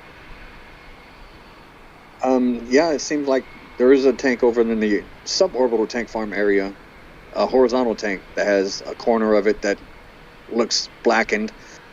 I'm not quite sure if at what point that took that little bit of damage. It looks like it's just kind of little scorched. Doesn't look dented or anything like that. And I think someone has commented, on something else that I've posted just on Twitter, X, or whatever, of something happening in the suborbital area. Someone commented about, dang, look at that, or whatever. So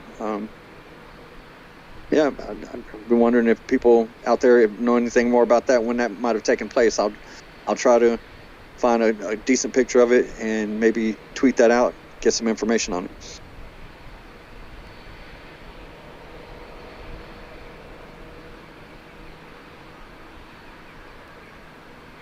All right, special shout out to Buckets of Presents, giving out 5 LabPadre Space memberships. Thank you very much for helping out the nerdle out there and passing out some of those. And it looks like Mount Demoni was gifted a membership. Lake UFO, Shiner, and who else? Booster 9, all gifted LabPadre Gold memberships. I hope you like those gifts and continue those memberships after your trial of 30 days. And Anon Umos also gifting out 5 LabPadre Space memberships, with Don Lee Gandy, Geek the Steve, Bill Bowmans, and Paper Pass, all picking up LabPadre Gold memberships. Congratulations, everybody, on those gifts. And I think I see Growny was gifted one as well. Ah, there we go.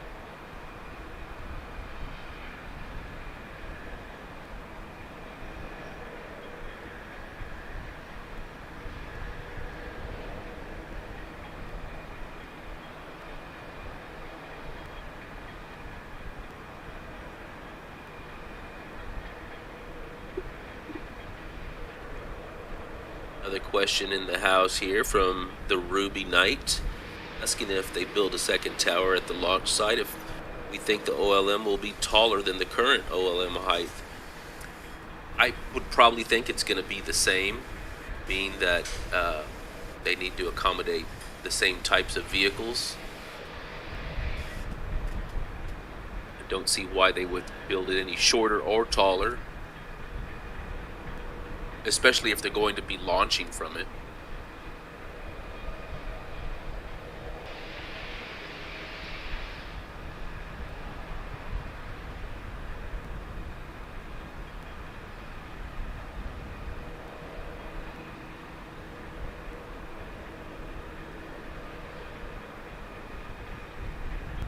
So got a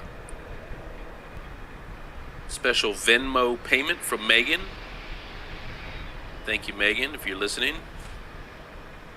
Always great to have you in the chat and in the house with us.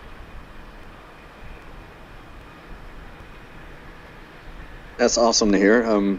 As a reminder to those that might not join us quite as often, why is Venmo the best way to send you some donations?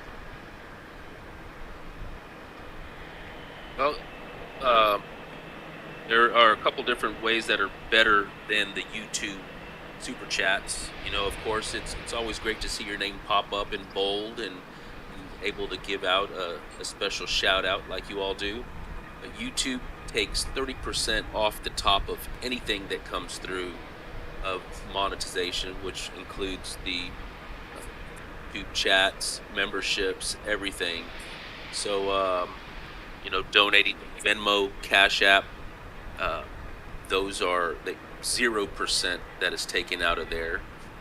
Memberships from Patreon are way lower of a cost of percentage as opposed to YouTube memberships. And PayPal as well does not take out anything.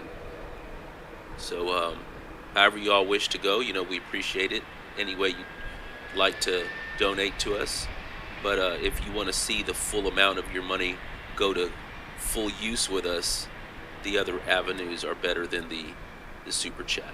But I don't blame you one bit if you want to see your name pop up in big bold letters and give out special shout outs. I do it plenty of times to other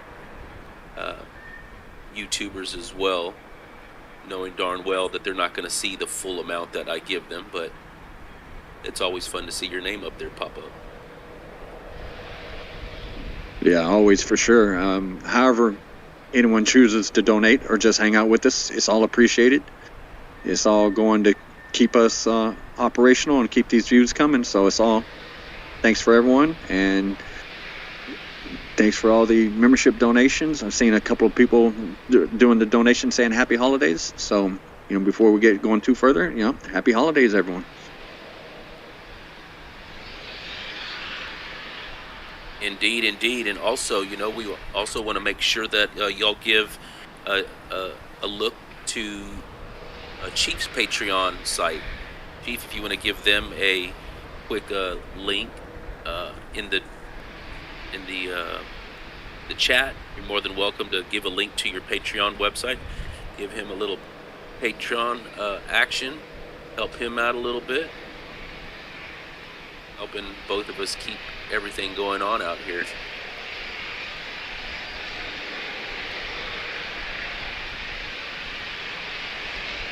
Scrooge McD was asking if they go to Patreon if you lose the helmet tile status. Unfortunately, yes. There is no way for me to just give out the icons.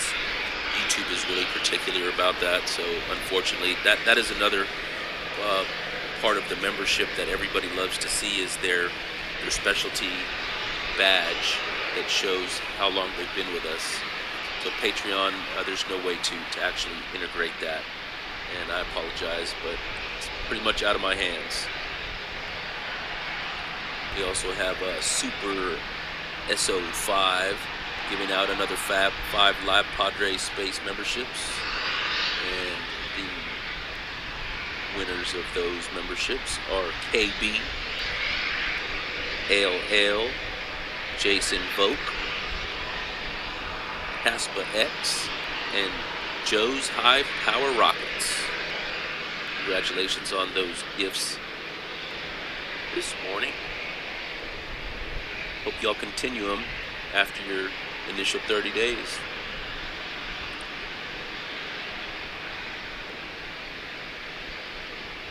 All right, sweet. I dropped a little post in the comments for my Patreon. It doesn't actually link to it. It's just the information. But if you do go to Patreon, just look for Randolph Visuals. You should be able to find it.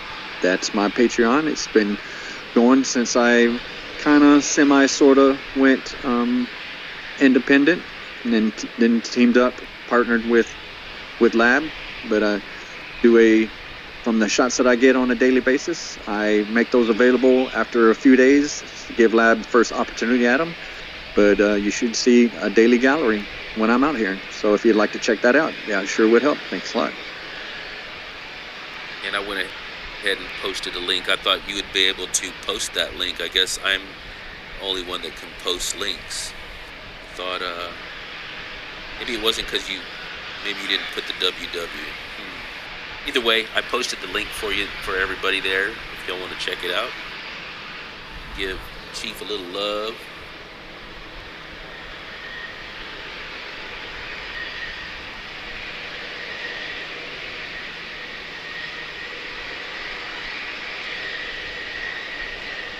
Yeah, thank you for that. And try to do some kind of behind the scenes stuff too. For example, the drone show at South Padre Island the other night. So did a full everything I got from that, and a little video I threw together that's available to everyone that on my Patreon, not just the paying members. So yeah, little things like that I'll try to make available just to make it interesting for people too. And I see a silly question that just popped up on the chat. I will go ahead and address it anyway. They're asking if this is really live or if this is from 3 years ago. Well, from 3 years ago, we did not have a orbital launch tower, and we did not have a Gateway to Mars sign. So, figure it out, buddy. And we didn't have Chief.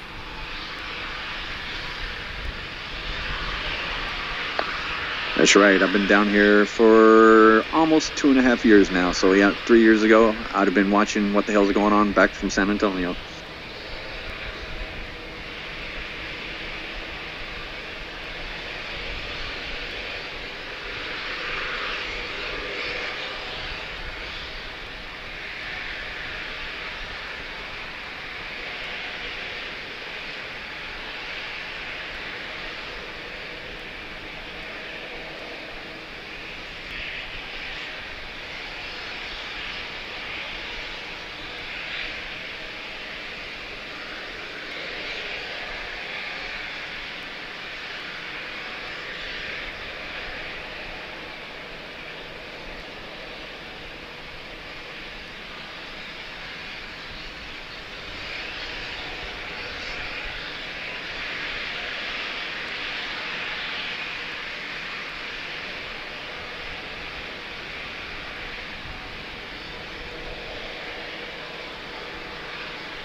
Good thing we got some water movement there, or else this would look like a frozen picture. Doesn't seem like there's a lot of activity going on. I hear some venting, some stuff maybe going on at the orbital side of the pad, but just not seeing anything yet. But from little birdie said, kind of hoping around noon, so we're closing up on close to 11:30.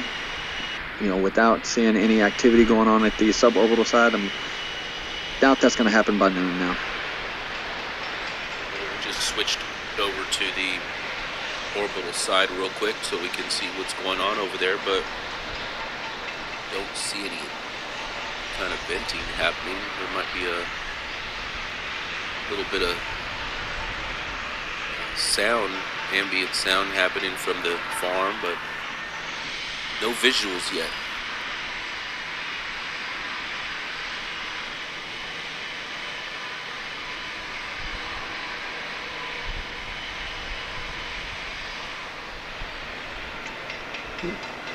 We got some people in the know in the chat saying some suborbital tank farm venting and condenser vent on the suborbital side. So yeah, maybe it is some activity going on the suborbital side. Hopefully that'll pick up here. We'll be able to see a lot more activity.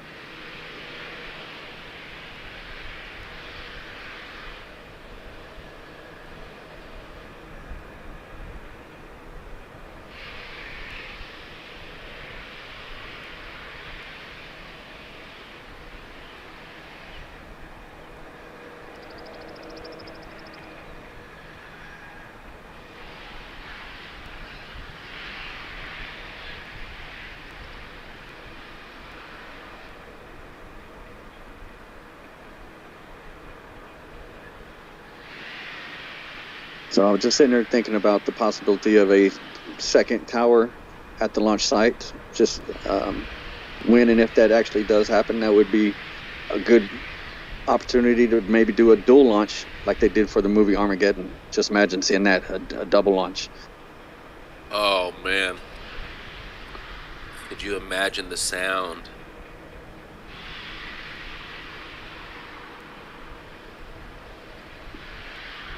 I think it's Scott Manley did an episode where he's talking about there's a certain point where increasing the number of engines or increasing whatever, the sound levels and the decibel levels have reached a maximum. So the more you add, it's not going to increase it. So I don't think it would be that much louder than just a single launch. But I don't think it would ever happen.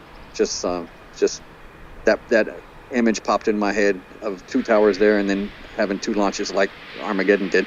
It was crazy that they did it in a movie, but that movie had ignored so many other facts of reality and physics, so it made sense for that. Yeah, it's not going to raise the levels, like you said, exponentially, since there's double the amount of engines. Just like, the sound of ships 8, 9, 10, 11, and 15 taking off really wasn't a whole lot louder, say, with the super heavies that launched here with IFT-1 and 2. But the differences are actually the decibels versus the infrasound, the actual pressure waves. When we're out there and we feel those vibrations against our chest and the ground, that is what the difference is that we will see, I believe, with a double launch, or the differences between just the starships that launch by themselves and the IFT launches. And with that being said, I have a new device coming in that is similar to our seismometer, and it is an infrasound spectrometer which will measure the pressure waves that come through. So we'll be able to measure the data in tandem, both seismatically and with the infraspectrum.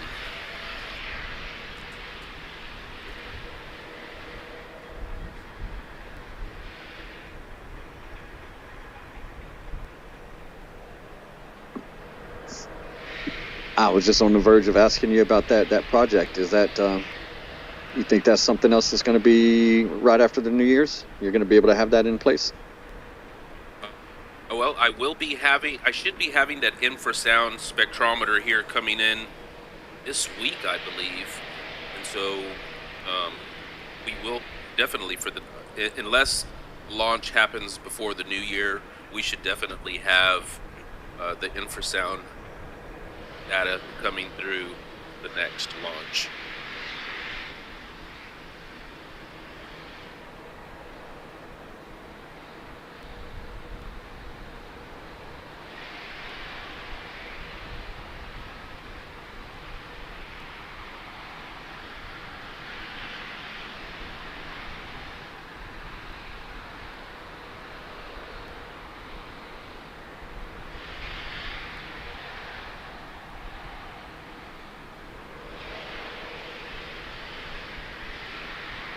So it sounds like you got your hands full. Seismometer, infrasound, the new PTZ camera. A lot of new parts that we're going to be integrating. Any new rover going to come out anytime soon? No, I don't anticipate a new rover coming in. I have my hands full with 3 rovers right now. I don't know if I can actually handle another one at the moment. I need another hand out here.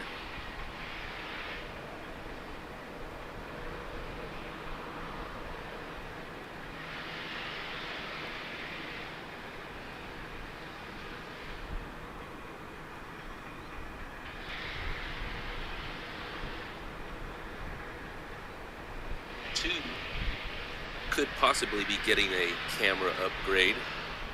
We'll keep y'all updated on that.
All right, I think we dropped out comms just for a second.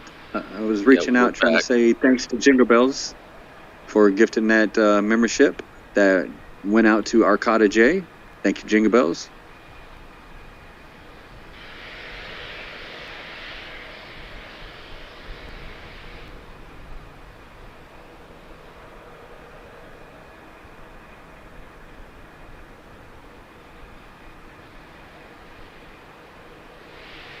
And I was sitting there commenting about a question about if this was canceled, and saying we don't see any indication of any cancellation.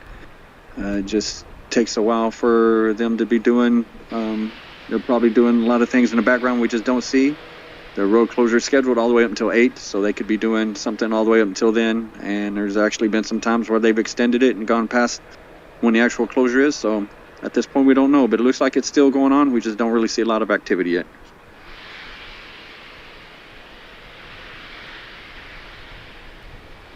And as I was also stating earlier, as much as we like to think we know everything about what's going on out here, Chief and I aren't the best experts to answer every single question. We will answer what we can, but so in case you also hear a little bit of dead air, we also do not want to talk your ears off. So sometimes we will take a little break and just leave y'all with some of the ambient sounds.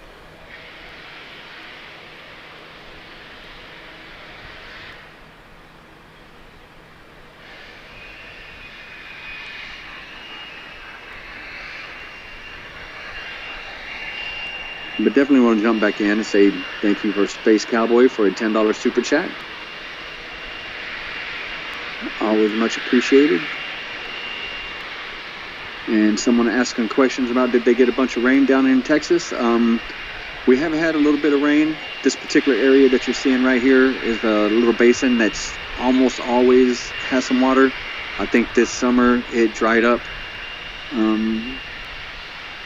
Just had a little bit of marshy area, but anytime we have just a little bit of rain, this little flooded area, flat plains in front of, right next to the launch site is usually pretty wet right there. So that's typical.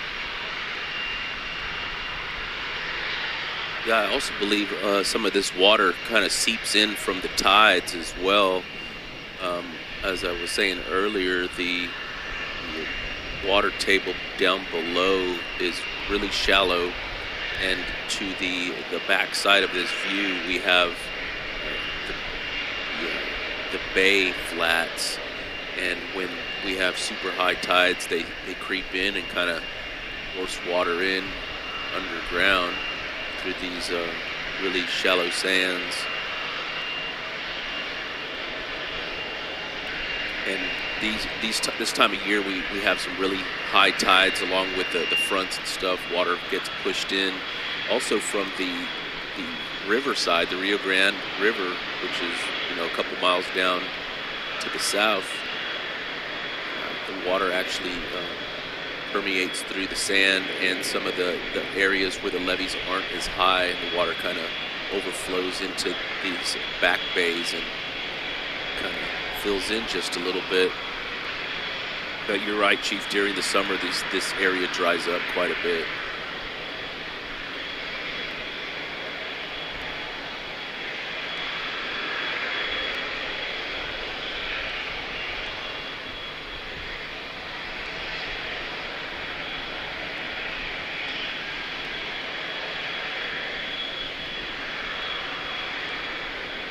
We do see the suborbital tank farm now producing a little bit of visual venting. So we're finally getting a little bit of action to see. You can see there right above the Mars sign. There were a couple of plumes.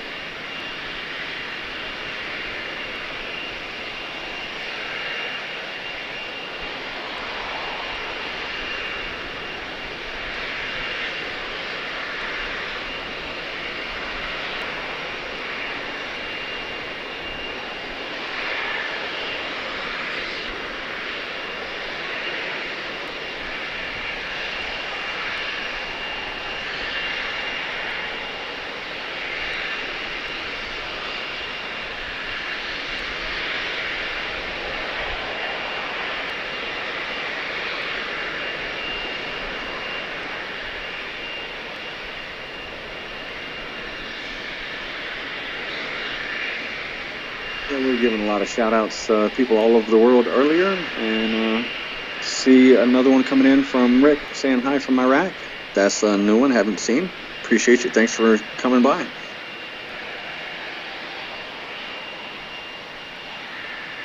Iraq, you rock.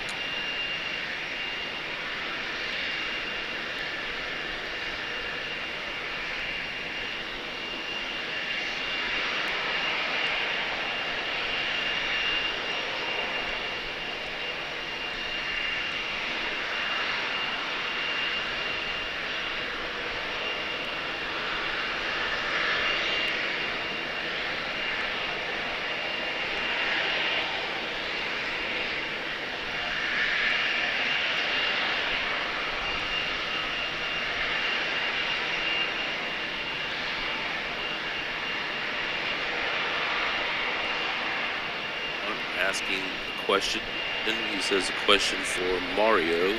Not sure who Mario is, but it's saying, do you know if the water we are seeing is salt water? Nomad told him once that the south of Highway 4 was fresh Rio Grande mudflats water, while the north was seawater from South Bay. Well, you know, it's kind of both. It's definitely brackish. It's a mixture of both.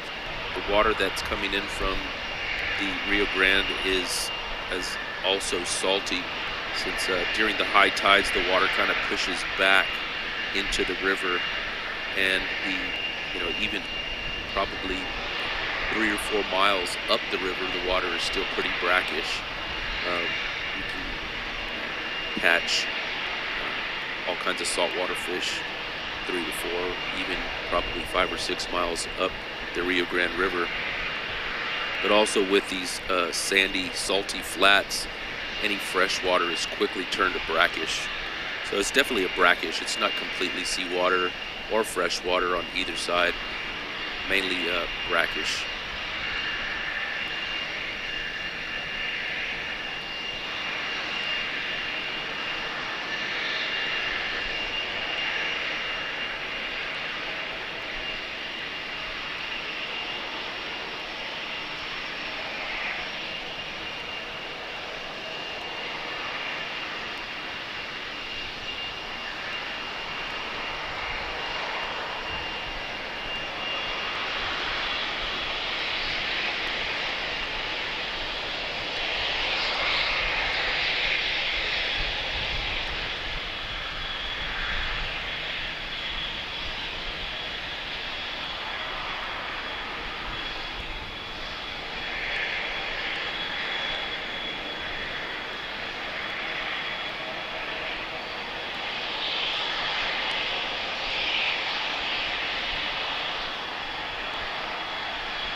Mauricio is not on this stream.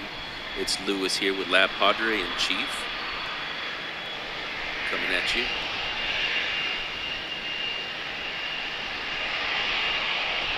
We do love Mauricio. Indeed, indeed. And just for a little clarification, Santa Transport, it's Lewis with O-L-O-U-I-S.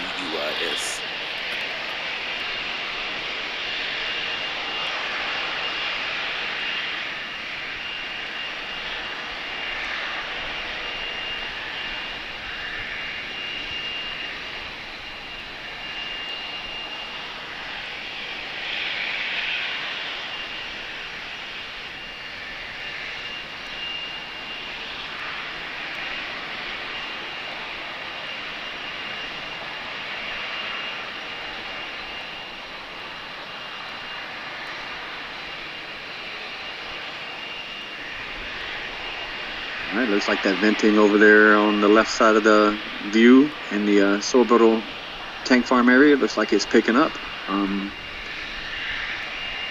It's been a while since I've seen one of these. From the time that they start propellant load, how long we looking at here, do you think?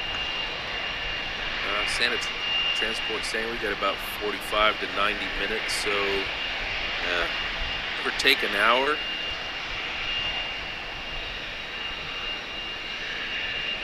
So long as there's no stuck valves or any other issues that happen to pop up.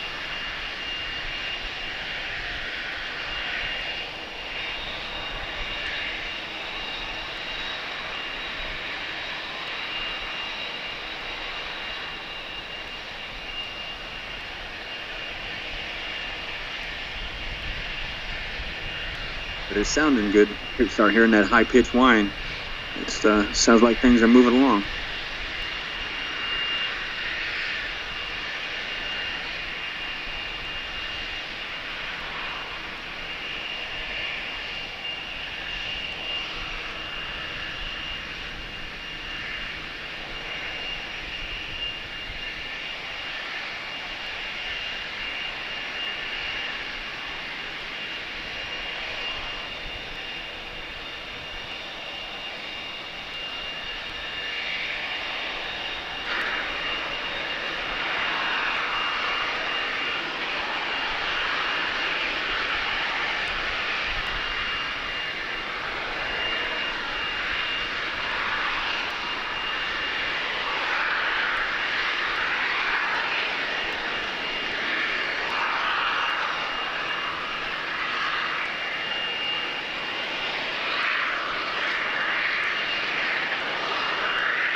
Shout outs that we've been given earlier. I also want to give out a shout out to all the members that have been with us for all these years. I see quite a bit of different badges, anywhere from new members, 30 days, all the way up to almost 4 years now, I believe.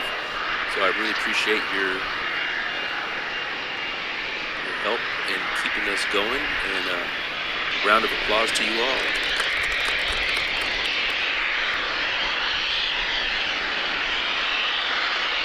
Sound effects, that's a new one.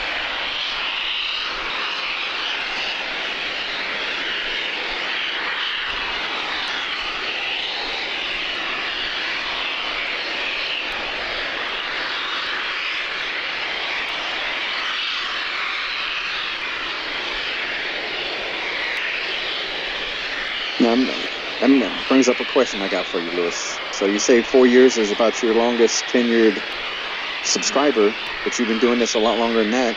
How long you been at this? Not just for SpaceX, but you had cameras pointing at South Padre for the party animals and all that. How long has this been going on?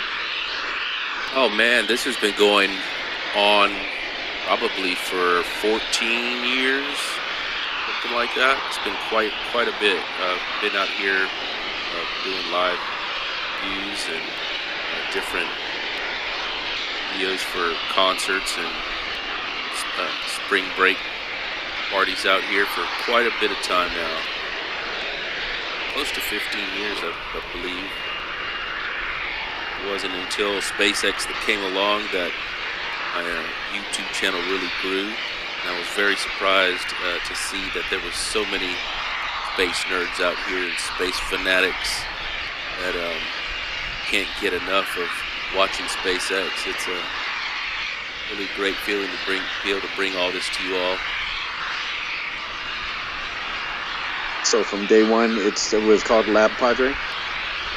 Yeah, as a matter of fact, it's always been called LabPadre. I've been using the LabPadre name for that, probably close to 20 years or more, 25 years. Some of my usernames in if some of y'all remember, some of your older folks out there remember MySpace. I remember having a MySpace account where my username was LabPadre. This was back in 2000, 2001, something like that. So I've been using the LabPadre name for a long time. In case anybody is wondering what LabPadre stands for, Lab is my initials, and Padre, well, it goes without saying, that's where I live, and I've been here for the past 22 years. So that's how that came about. Yeah, Lab San Antonio does not have the same ring to it. No, not at all.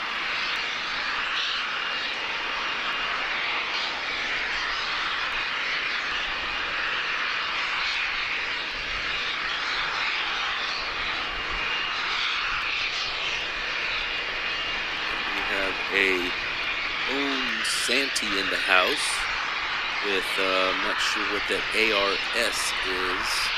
It's 50-something. I appreciate you. Hi, LabPadre, how are you? At what time do you think they will start filling the tanks? We were estimating probably here within the next 30 to 45 minutes, and then as much as maybe 90 minutes possibly seeing an actual static fire. So we have a little bit of time on our hands here to twiddle our thumbs and listen to us talk a little bit and answer some questions.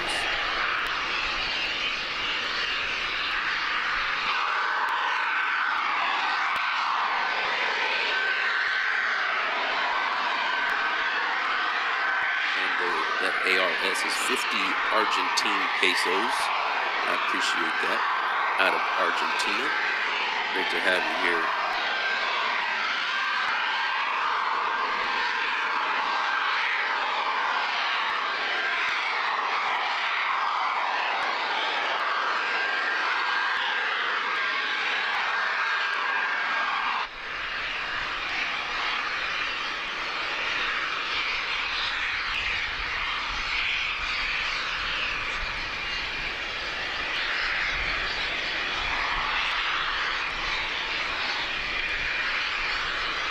So it sounds like we're hearing a little more whining coming from the suborbital area and not quite as much venting.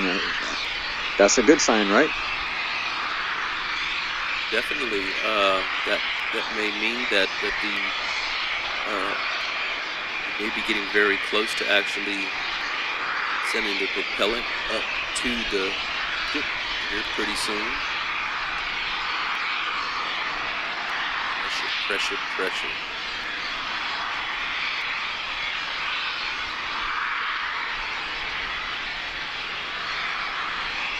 Yeah, that's right. That ship ain't gonna fill itself.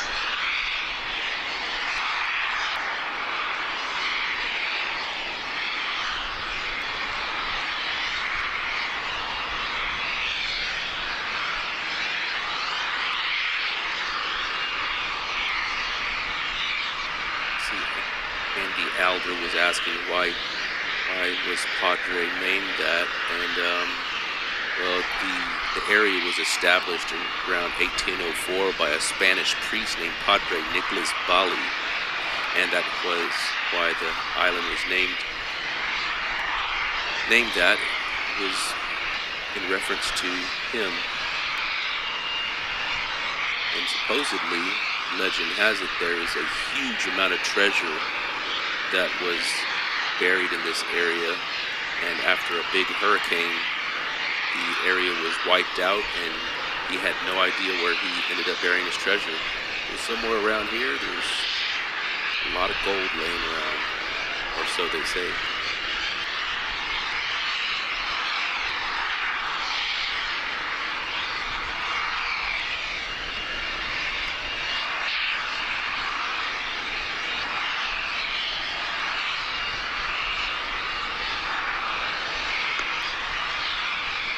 Since you know a lot of the history around here, let me ask you: did South Padre Island used to be connected to Boca Chica Beach, or where the cut to go to the port of Brownsville was that always there as a natural entryway? No, this was all one long beach here on the island. Back in the early days, the island here, South Padre Island, has two cuts. We have a north cut, or some of the locals call it the east cut, which is Port Mansfield, which is up about 28 to 30 miles up the beach from the city limits. and then the South Cut, which is the Port Isabel Cut, or the I forget what the other name is, but yeah, those were all man-made cuts for the shipping channels and for the Port of Brownsville to bring in ships and other mariner activity.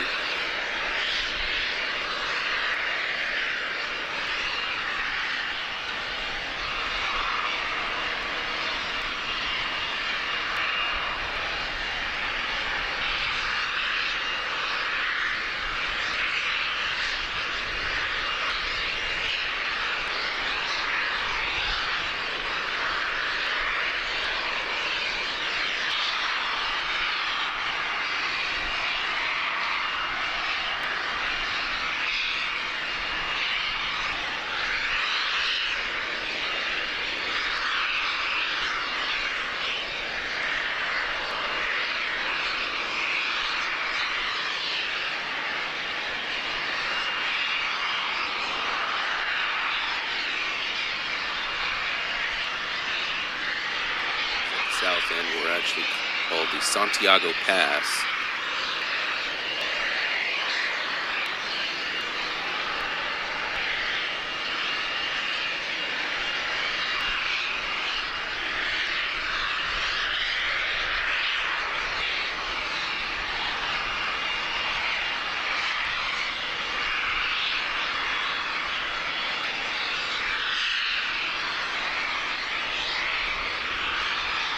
Now, has there ever been any thought about some kind of connection between South Padre Island and coming over towards the Boca Chica side? Or I just saw something about one going further down that riverway, 10 miles or so, maybe a new, or whatever you call it, an overpass over the waterway, the causeway, yeah. Yeah, as a matter of fact, there's been talk within the community for over 20 years now to have a new secondary causeway or bridge coming in from the mainland to connect, because this 3-mile bridge that we have here is only in and out here. And back in 2001, September 15, 2001 to be exact, we had a barge come through and miss the entryway under the bridge and knocked the bridge down, and it left the islanders completely disconnected from the mainland, and it was a pretty bad issue. Also killed 8 or 9 locals that drove off the bridge. It happened in the middle of the night, like 3 o'clock in the morning. So ever since that happened, they've been ramping up trying to get the causeway to go up. And of course, there's a lot of environmental impact, as we see here with SpaceX. So there's all kinds of issues and red tape that has been going on for the past 20 plus years. And also there's, of course, Elon has proposed a tunnel from South Padre Island underneath the shipping port to Boca Chica, which I don't think will ever happen, but that is really good envisioning there. I'd love to see that happen in my lifetime, being that I can see 6 miles across the channel there where I need to go to work, but instead I have to drive 45 minutes in a big horseshoe to get there, and then another 45 minutes back. So sometimes, just to do 10 minutes of work, sometimes I gotta drive over an hour and a half.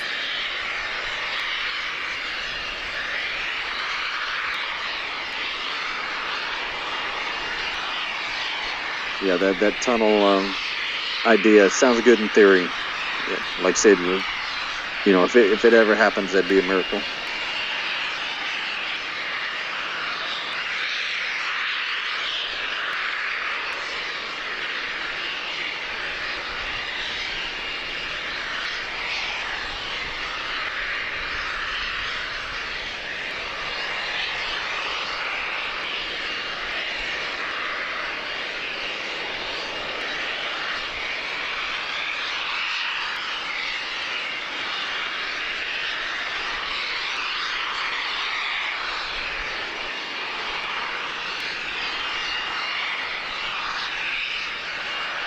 right, Lewis, looking through the chats and see one here for you. It says, will you be adding a new badge for us 4-year monthly donating subscribers?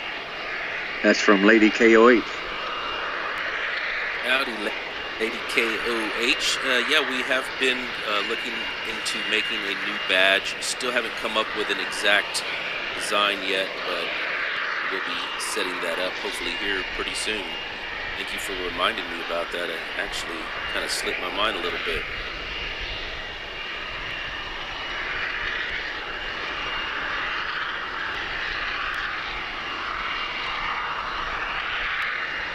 And Gary McD asking, did all the new wall kill the grass vent? I still see some venting over there in that area. It just, this camera isn't quite moved over to the left enough to actually see that. I was trying to keep the ship and the booster kind of centered in frame, so didn't think about that. Maybe for the next one, I'll try to keep that better in mind for the views. Yeah, and I'll take the heat on that. Chief actually had the entire suborbital tank farm in view earlier, but I kind of pushed it to get center view of the ship, so my bad, y'all.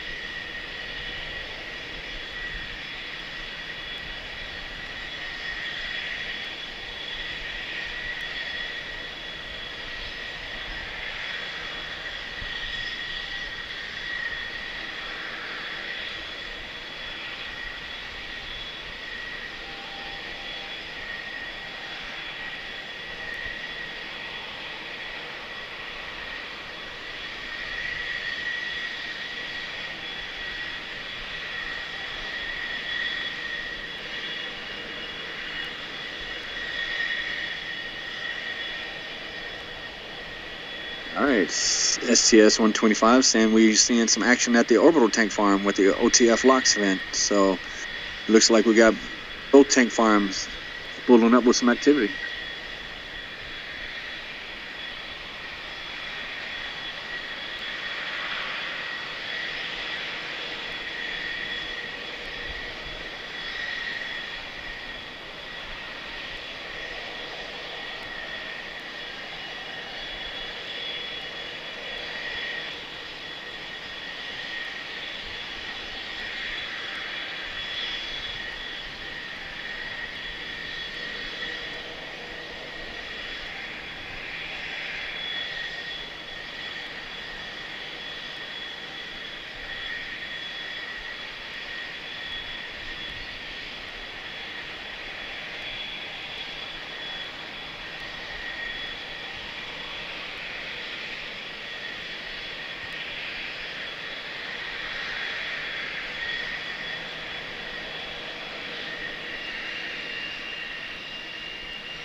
saying that there's a drone in the sky.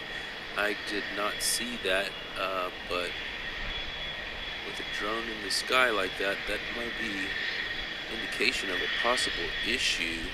They usually don't bring those drones out unless there's something odd happening.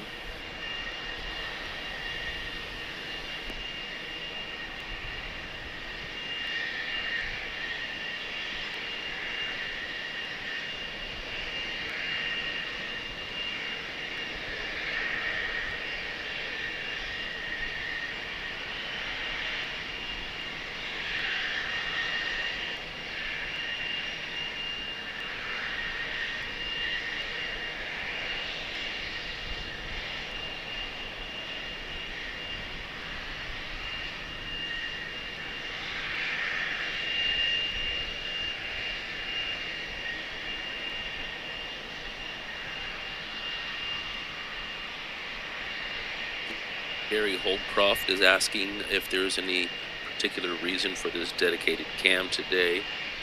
Well, we were trying to get a close-up, lower view of the static fire on ship 28. We do have Nerdle Cam and Lab Cam that can see that. They have a little bit slightly elevated view. So we were just trying to set up a slightly different angle for a new live stream this morning as we anticipate this static fire coming up.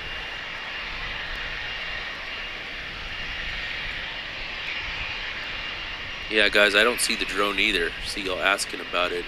It may have been a bird that he saw.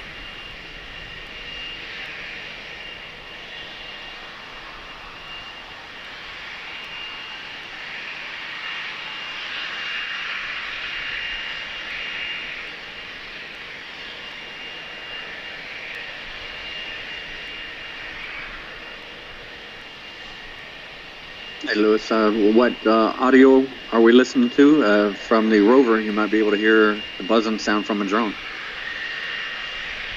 Yeah, we can pipe that in, although as loud as the tank farms are, I highly doubt we're going to hear a drone passing unless it's like ear level right there, vehicle level. Then don't worry about it. I just thought maybe.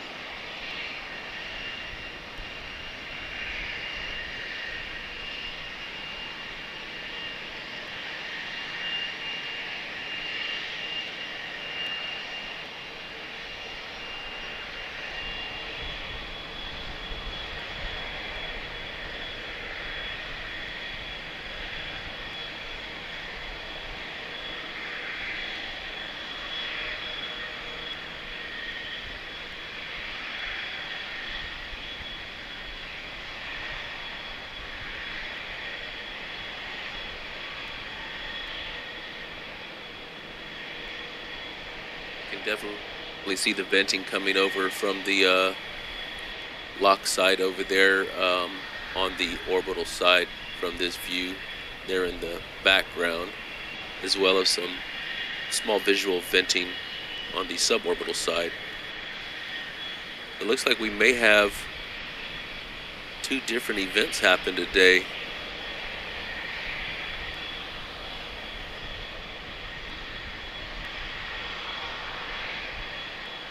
Hey, if you're going to close the pad, might as well get the most out of it. Static fire 28, spin prime the booster, and let's keep it rolling. Unless they weren't completely done testing the new plumbing for that orbital side.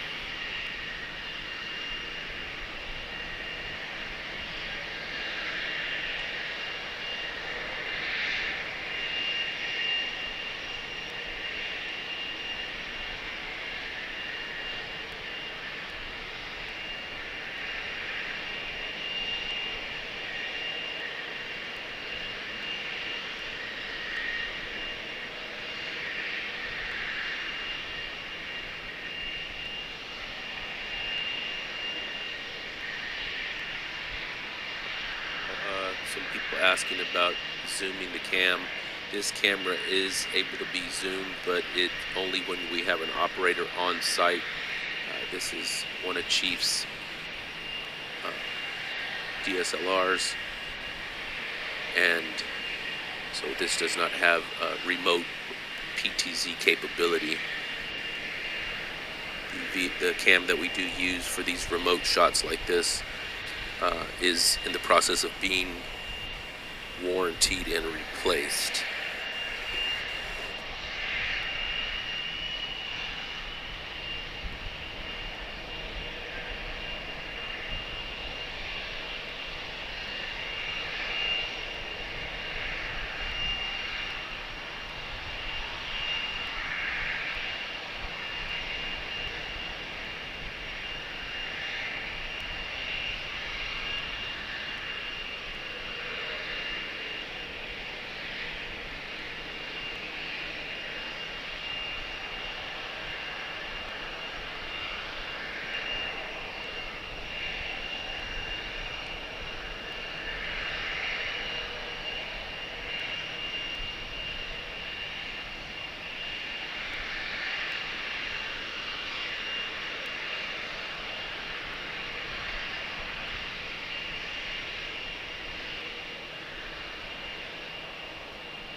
I see a good question here in the chat asking, will this test simulate the new stage separation sequence of the 3 Raptors followed by the 3 vacuum optimized Raptors?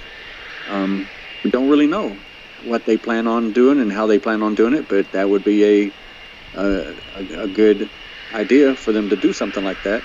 At this point, we don't even know if they're going to fire all 6, but kind of expect to. We just don't have the kind of information about those details that we wish we did.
the ambient drowning out our commentary a little bit, so I'll go ahead and turn down the ambient just a tad to compensate.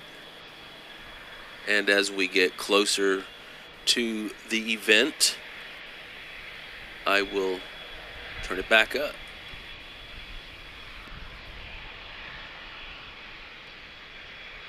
See someone saying frost line on S28. I'm squinting as much as I can. I'm not seeing it. Are you able to see it there?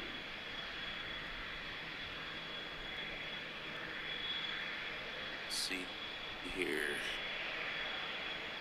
I think I actually see if there is.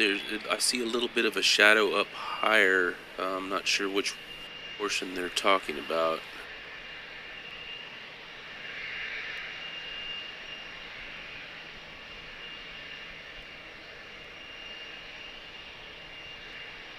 I think he says he sees it on Nerdlecam. Okay.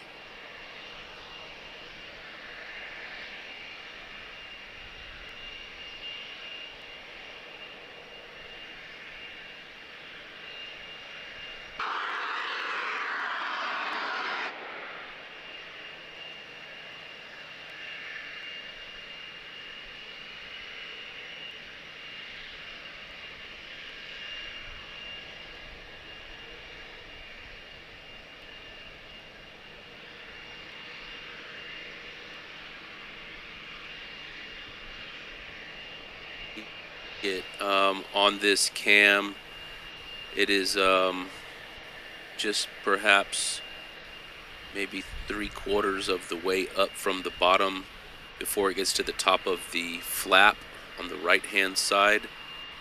There's a slight white ring there, if that's what he's talking about. I can also see a different color up on the upper portion of the starship, which may be an indication of some condensation buildup.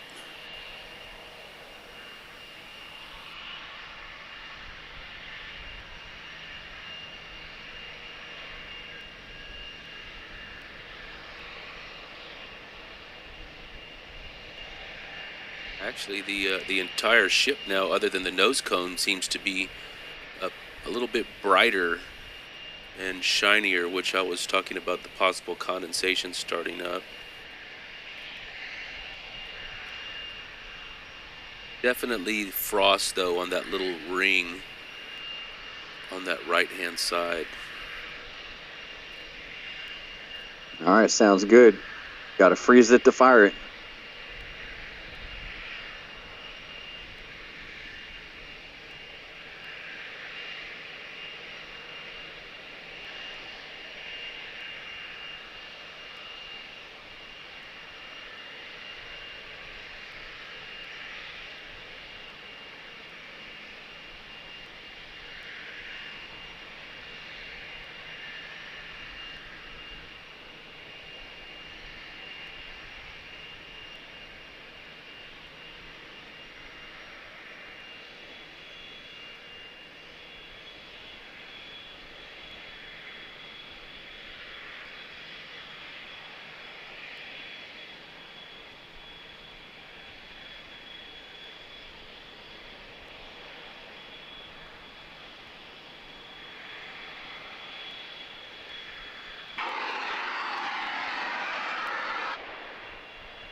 see somebody asking about a siren, if we've run into a siren yet. We definitely are not going to have a siren anytime soon, so to speak. You know, we're going to see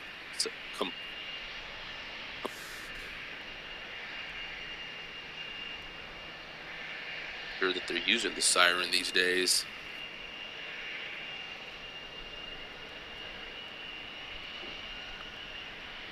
Right, I was going to mention that, and even if we were to hear it, it wouldn't be until about 5 minutes before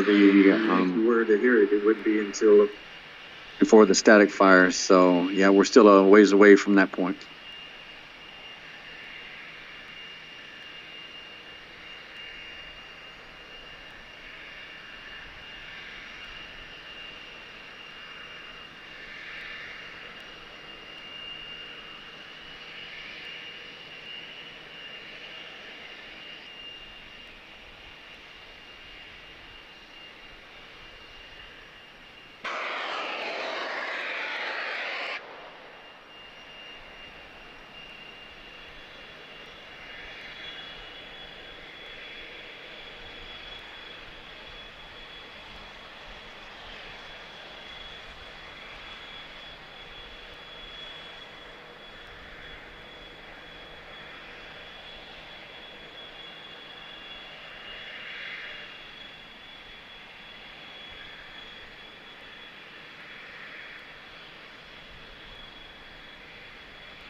Definitely seen a thicker condensation and frost line up, down at the bottom. So we should be getting maybe right under an hour before we possibly see some fire here, unless we take a little back road and have another spin prime. You know, we don't get much information these days on X, any zeets that I call them now from Elon, talking about any type of information that about the static fires or spin primes, if they were successful or not. Seems to have his hands full these days. So he doesn't give you much information when you're hanging out together, going out and, you know, partying and circling the world together? Nah, he kind of keeps it under wraps. Doesn't tell me much.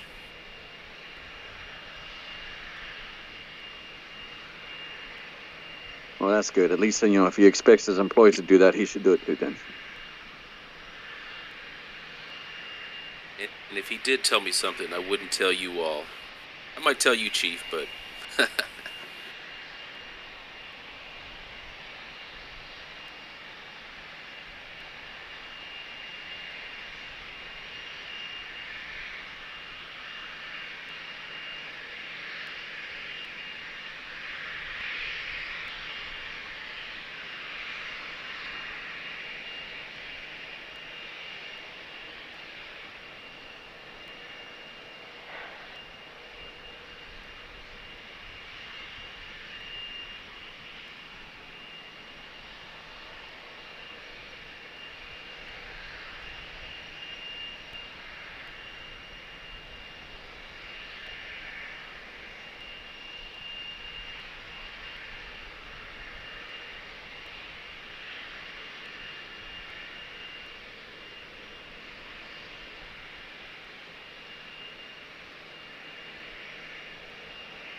Aiden here asking if they're going to fully load the ship.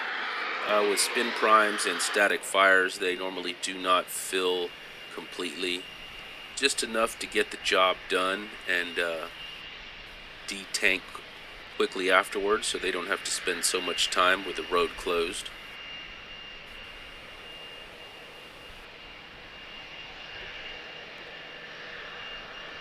And I think also, you know, we were talking earlier about possibly seeing static fires and other events of that nature at Massey's. That will also help alleviate having the roads closed so many times, and you know, keeping the locals at bay and not having them be so upset about the beaches being closed, because that definitely causes a stir within the local community, especially the fishermen. But all around, you know, environmentally, you know, it's just less headache and less of a burden on everybody around here. I'm sure it's a less burden for the sheriffs as well. You know, they have so much to keep up with, and all those different road closures just makes it that much more difficult for them.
Mic check, mic check. There we are. Making sure. Looked like we had lost comms for a moment.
The Sentinel cam or lab cam concentrated on the road block. That kind of got to be a little bit boring after a while. So we check in the early morning when they first close, and then towards the end of the event we will monitor and see when the road actually opens. But since then we've been using the Sentinel cam to keep an eye on what's going on in the High Bay and Mega Bay area.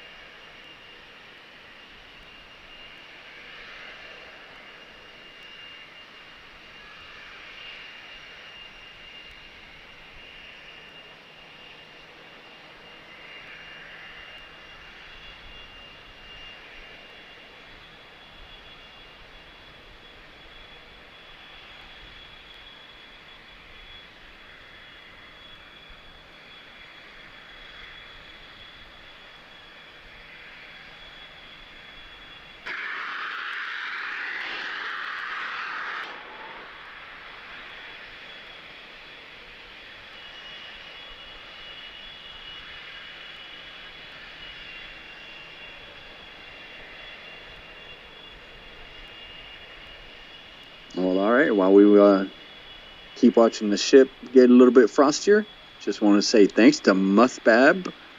Dropped a $50 super chat saying keep up the good work and very informative chats. Appreciate you for that support. Everyone else that's just hanging out with us. We're around 2,000 people watching. I think up for a while there we're about 2,500, maybe 2,600. All that helps. These super chats and just the amount of support goes a long way. But $50, that's super generous. Thank you for that, Muthbab. All right, all right, all right. Thank you very much.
All right, guys. I have been watching the frost build up as I'm having a conversation here with Nightbot, and we decided to go ahead and give away an IFT-1 super coin. And so I'll pump up the chat a little bit. We have 25 eligible users in the chat right now. Y'all start chatting it up and make sure y'all are in the active chat, and that will put you in the eligibility. And here in about 5 minutes, we're going to be giving away an IFT-1 coin.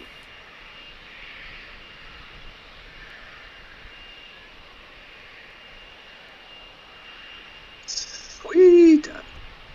That makes me ask the question, is there an IFT2 coin?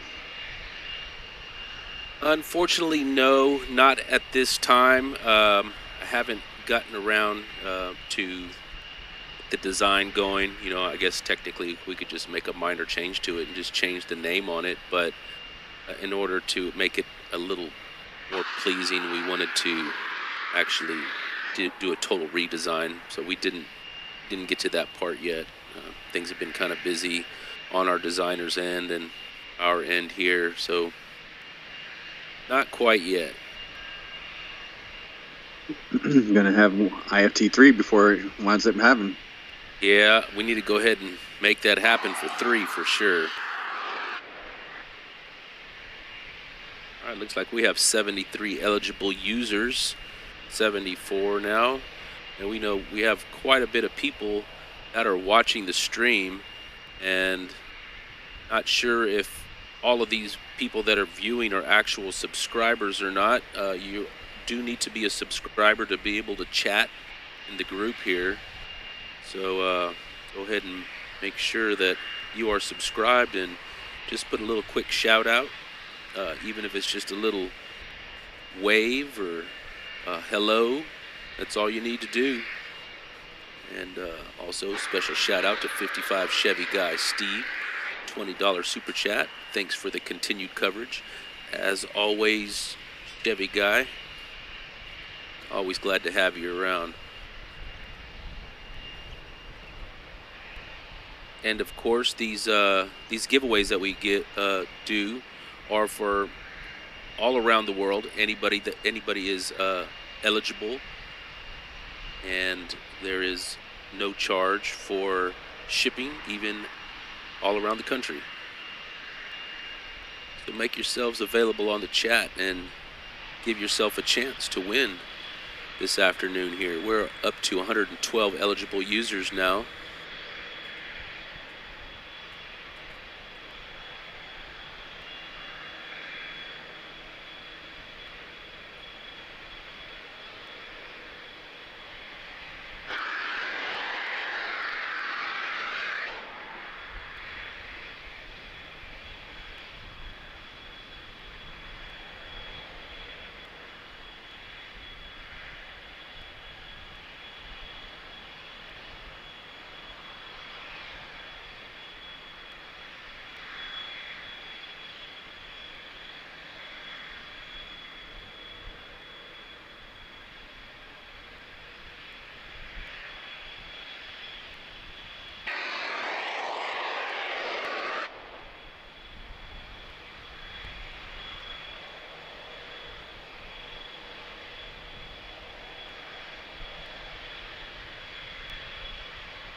We're up to 140 eligible users now. We're going to give it about 2 more minutes, and we're going to let Nightbot do its job and roll the dice and see who wins.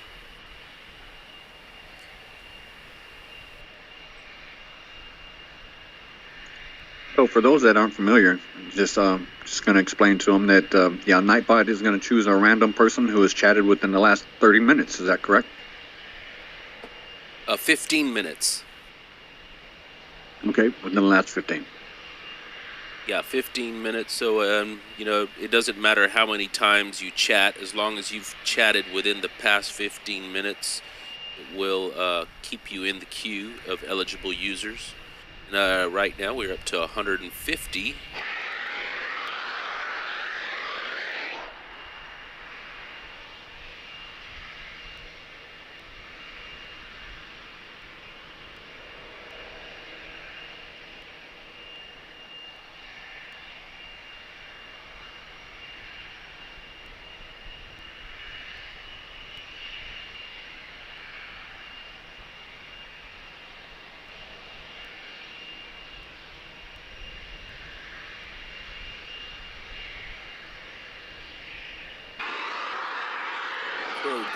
Guy in the house here boasting his 47-month membership with the LabPadre Elite team.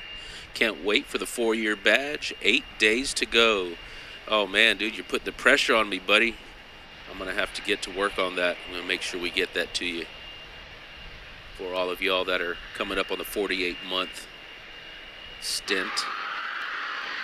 We also have WizKid in the house, doubling up, 2 $10 super chats. Go S28, go Lab, Space, and go SpaceX. Right on, WizKid. Thanks for all you do for me, man. Don't know where I'd be without you.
I'm not sure if everyone else heard that cheer.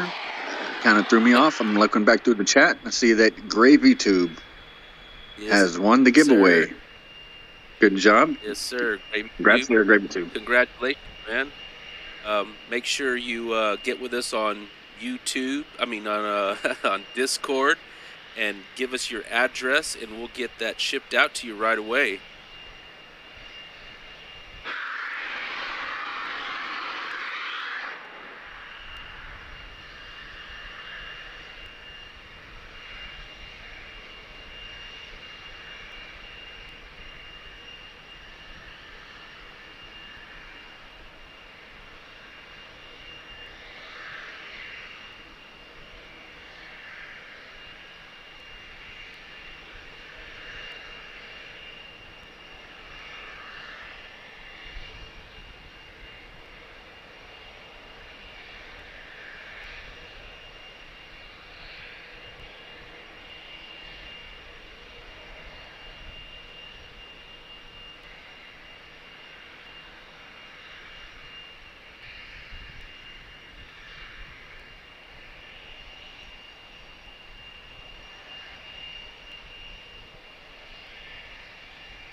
Hey, does it look like there at the bottom we got some engine chill going on? Wow, engine chill already. All right. So let's keep an eye on this. We should be seeing something really quick here now.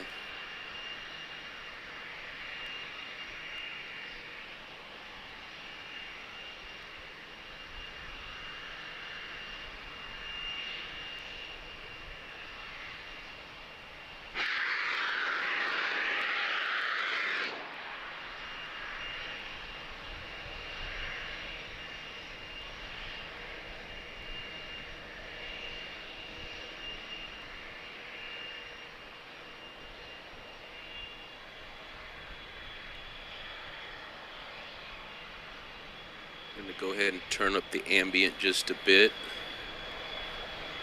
since we're getting close.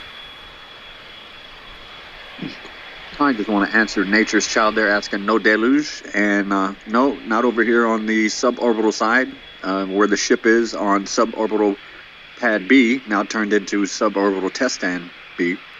Yeah, there is no deluge going to be over here on this side. Yeah, we never really had a problem needing the deluge system on this side, even with the launches with 8, 9, 10, 11, and 15. It's that big super heavy 33 engine startup that really, it's a damper on the concrete.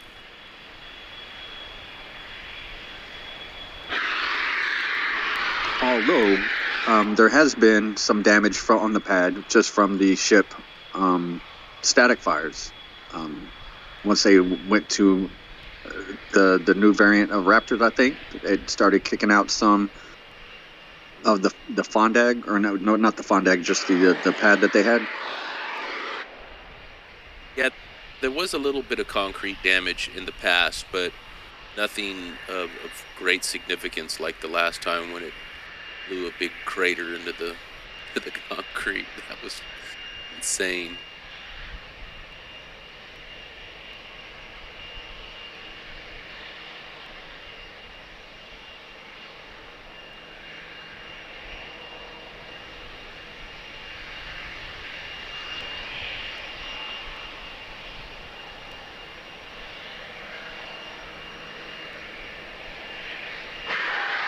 Just a little minute ago when I started talking, and just now we're seeing a little bit of a vent coming off the side.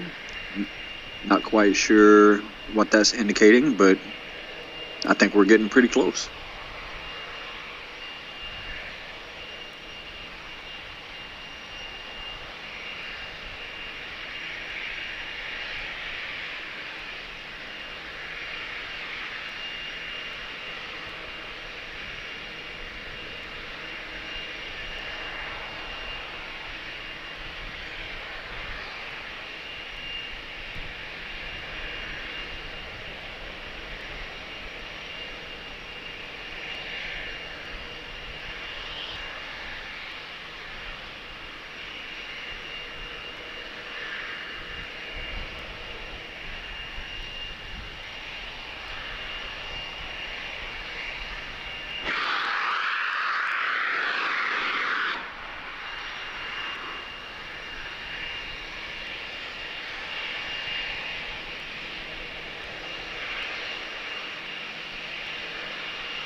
Okay, now Lewis, correct me if I'm wrong here, but because they do put so little methane, just enough to do a static fire, we may not necessarily see a frost line for that. It could actually be there, and it could be ready to go at any moment. We just wouldn't see it, the frost line itself, right?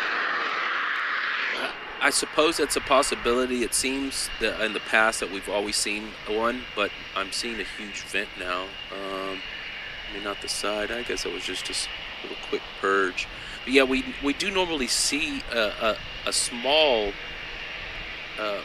frost line, and it looks like there is something trying to develop up high, but it may not develop into a complete ice bar, so to speak.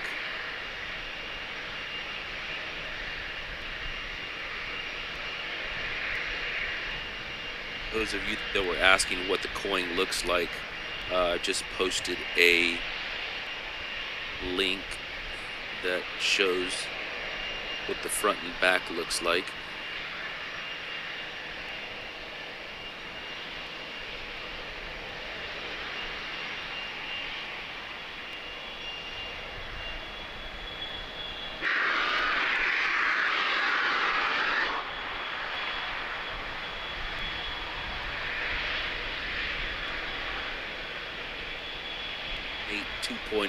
Is correct on that the downcomer does hold a significant amount of CH4, so they don't need a whole lot to fill up the actual methane reservoir there to perform this static fire.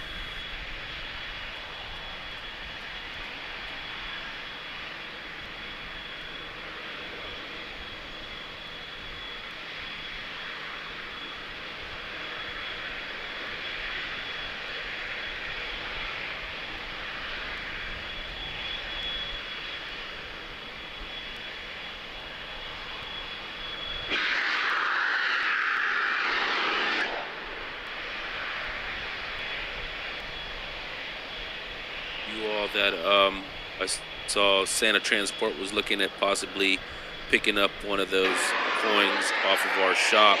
Just give me about 24 hours. We're about to put a sale out and drop the price on those for some of you all. I know it's a little late for Christmas time deliveries, but we're going to be giving out a nice substantial discount for everybody that wants to buy one of these coins. They're really cool. They come in a nice little plastic protective case.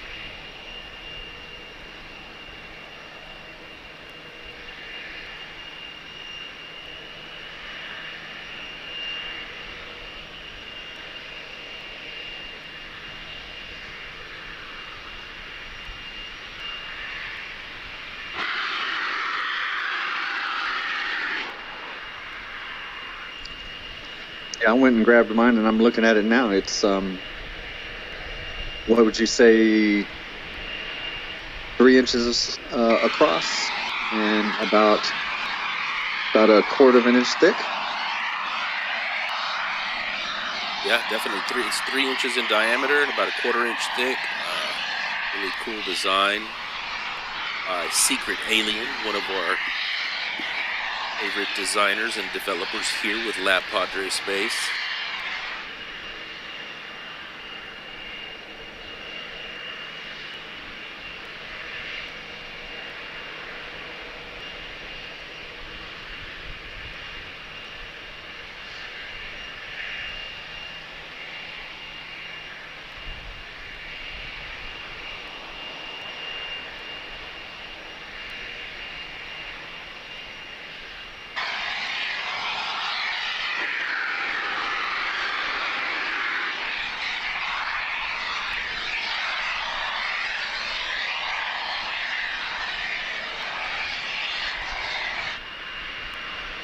Sam Patel that recommended the SN15 coin be gold, and from there we went on from then on making the coins gold. So S15 is gold and the IFT-1 is gold.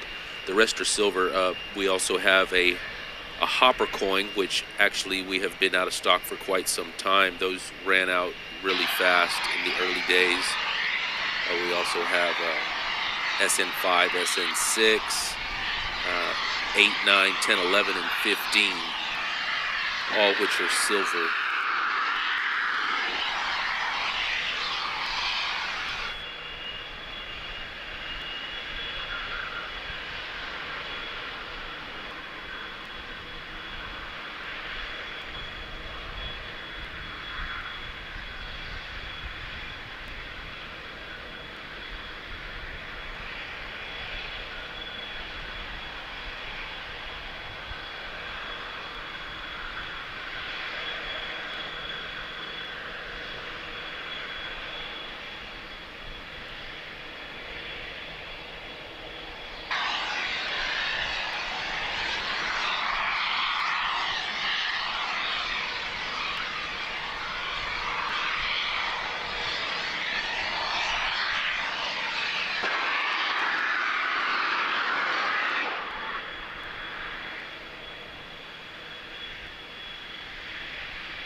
All right, jumping back in here, looking through some of the comments. People are asking or saying that it's detanking. Don't see any indication of it detanking. We'll usually see a big depress and then kind of see it going through the detanking process. So no real indication of that just yet. And happy Christmas to AD, who just dropped a $20 super chat saying that 4-year badge will look sweet next to my name. Happy Christmas, everyone. Well, like I said, happy Christmas back to you, AD, and thank you for that generous donation.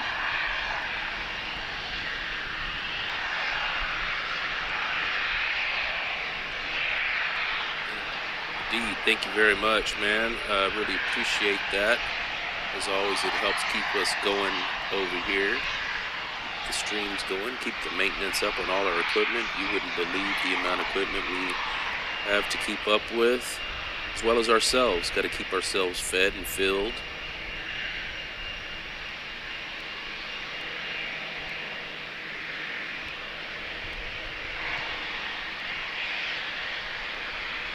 Yeah, I don't know why those bills collectors still keep sending me stuff. I tell them all the time, look what I'm doing down here. I don't have time for you. But they just don't want to hear it.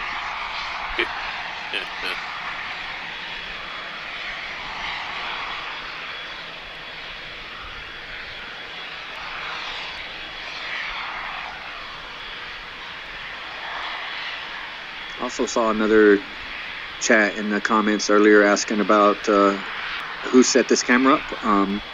I've actually got 3 cameras set up out there. I've got this one that is for the live stream, one that's going to be sound triggered for try to get some shots, some still shots of the static fire, and then a GoPro sitting there trying to get a time lapse. So Lab helped me out with how to be able to shoot this back to get this live stream going and get it part of you. So he's got some equipment out there, and I've got some, but yeah, we're able to team up and get this and bring these kind of views to you. So hopefully anytime they have something really cool like this, we'll definitely be able to get this live stream up and bring it for you. And as promised, as we've been waiting here, I went ahead to our LabPadre Space shop and updated the pricing on the IFT-1 Supercoin. And here is the new link for those of y'all that are interested in picking one up. If I know it's pretty close to the Christmas time here, but I will do my best to get it out as fast as I can. And I tell you what, if you have any that are purchased today, I will put them out with a priority mail with the postal service and get it out as fast as we can.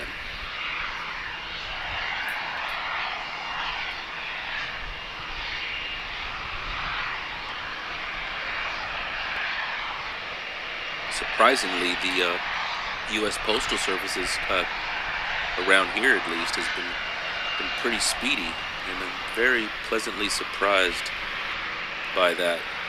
So hopefully they keep it up throughout the holidays here.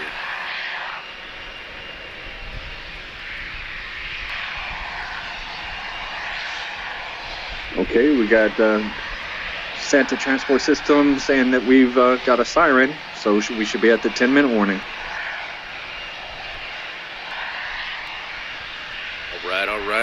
All right.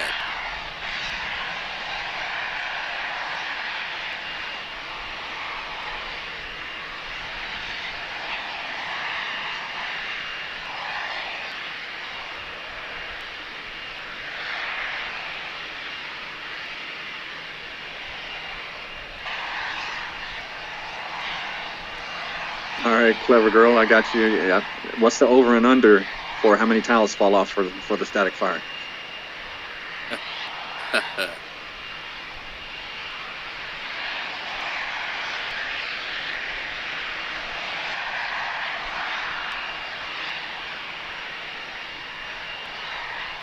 I'll set it at 2. So what's your guess, over or under? I'm going to say you're over. I think only one's going to fall.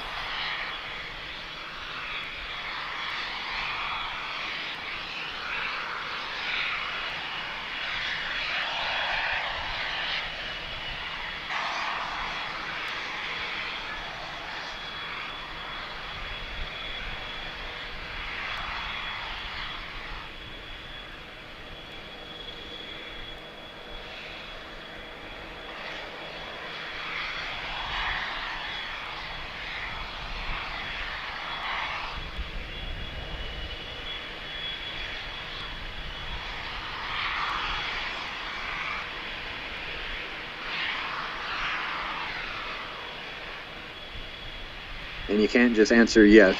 It'll be over or under. You got to give us a number, Harrison.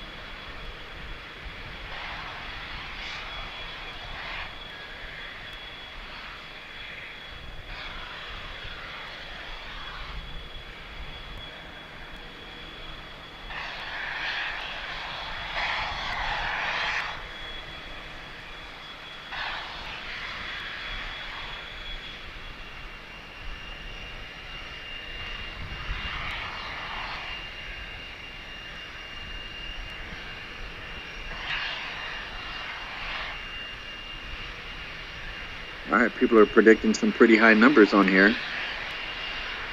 So you can see why I'm not a Vegas odds maker. I said it maybe way too low.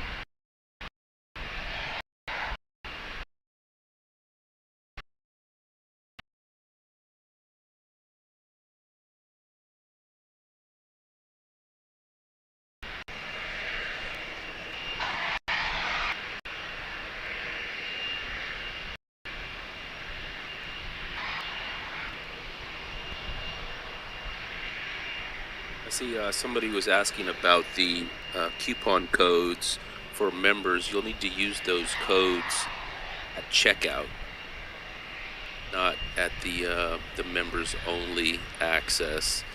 Members only access is still under development right now. So once you go to checkout, you should be able to use a coupon code that you have. And I'm going to go ahead and post another code into the YouTube members page and Patreon members page, just so everybody can be refreshed with that. Hey, Lewis, who puts the timestamps here at the bottom of the stream? Can we put when the siren went?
Should be happening any moment here.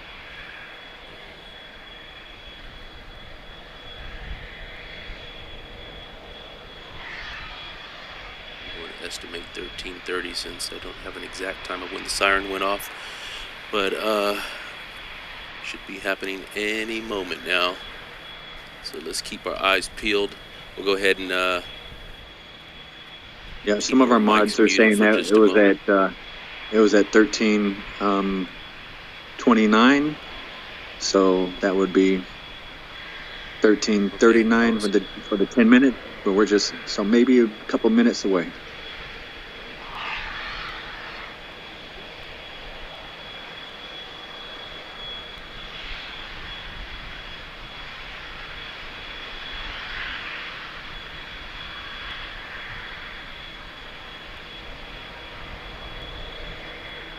Let's go ahead and mute our mics, and I'm going to go ahead and turn the ambient back up.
There we That have looked it. pretty sweet. Yes, sir. Yes, sir. 3 bags full. Or should I say 6 Raptors full. Rock on, they say.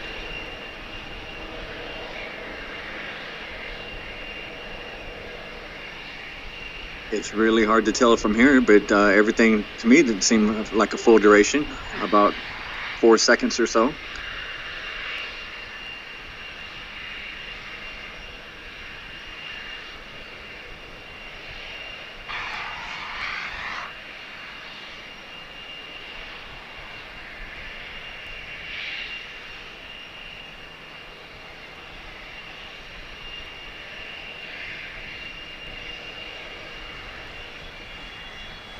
Relatively quiet too. I didn't hear that static fire here at my end, about 7 miles away.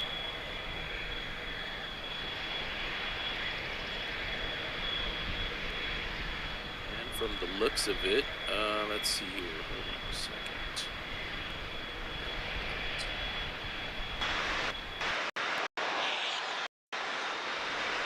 From this end, it does not look like we have any tiles that have fallen. It's a very good sign, very good sign.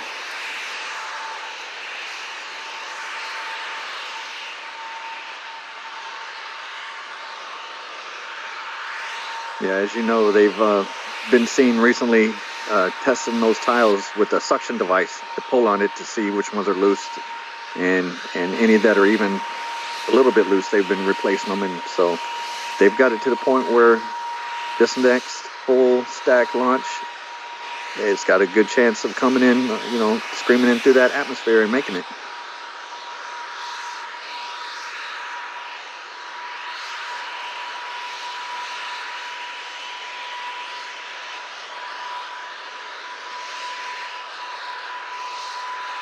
With that, it looks like we're having depressurization happening. You can see on this rover 2 view, and getting a little closer up, definitely do not see any missing tiles.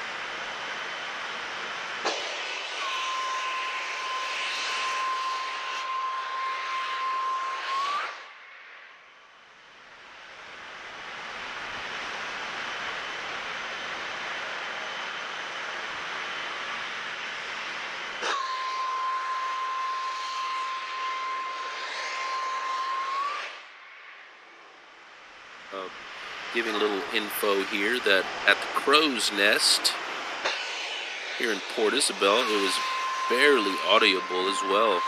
So we must be having a little bit of a north wind, perhaps. I don't know. Looking outside, I don't see the trees moving very much. So either way, it was a very light on the ears on this northern end of the island area.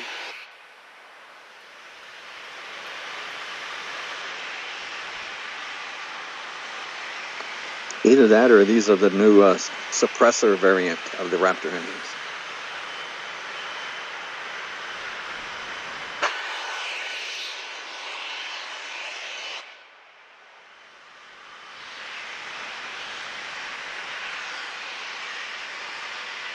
Yeah, I'm just making that up, folks. Don't hit me in the comments too hard. Yeah, you're about to get got. Making up stuff like that.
All right, lab, we need to update the ticker. Static fire at 1337.06. Alrighty, I'm on it. Evidently, somebody isn't keeping up with what's going on. Uh-oh. Who's going to get called in the office? What was the time again? 1337.06.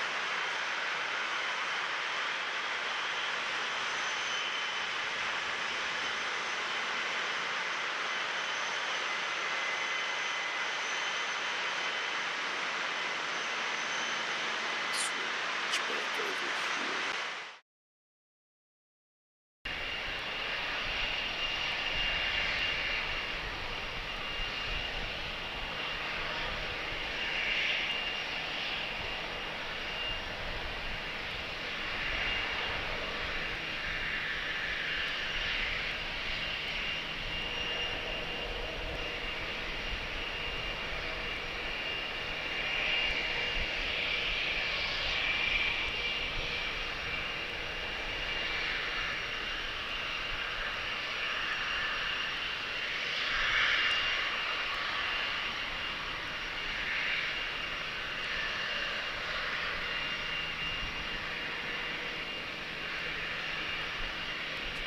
Those of y'all that were waiting for the membership coupons, they've been posted on the YouTube community site and on the Patreon site, and those should be able to be used for any of the swag we have out there.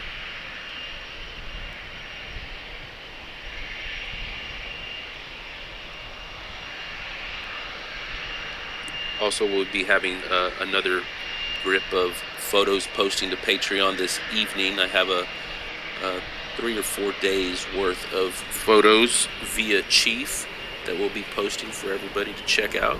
And also make sure you, as I said before, check out Chief's Patreon page and give him a little love out there. It's Christmas time, y'all.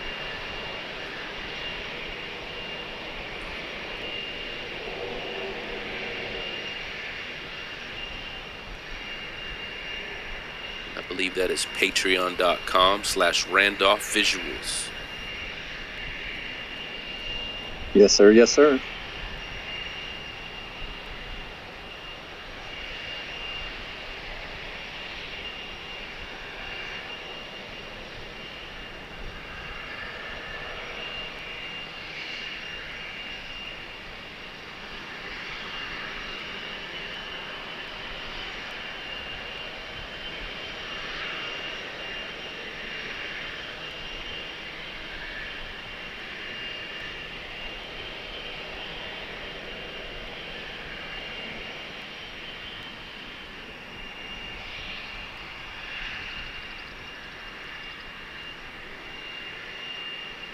Stephen Fraser's message to the top that has the time of 13:37 for the static fire. Thank you, Stephen. So a lot of people that have been posting it, but you are the lucky person today that gets your chat posted and pinned.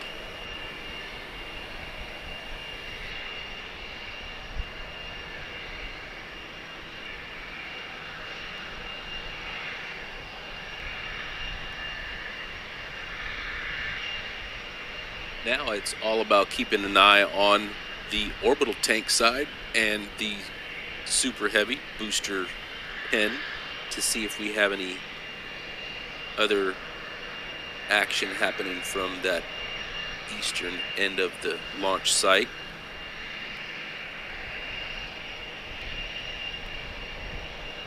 Or, I'm just throwing it out there, it'd be really cool for them to go for a relight and do another static fire on the ship.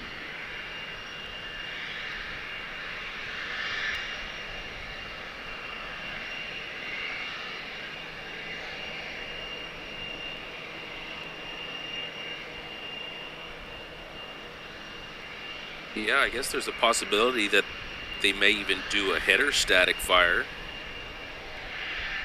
I know they've done that in the past.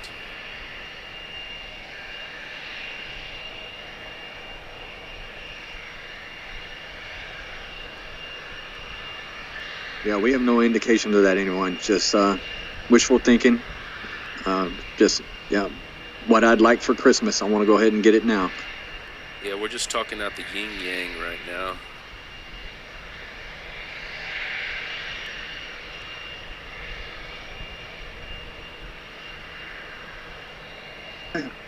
Matter of fact, now that you mention that, in this, what we were going to call, well, the PTZ cam, we were going to call that the yin yang cam because we were just throwing it out there and just putting it out of the yin yang.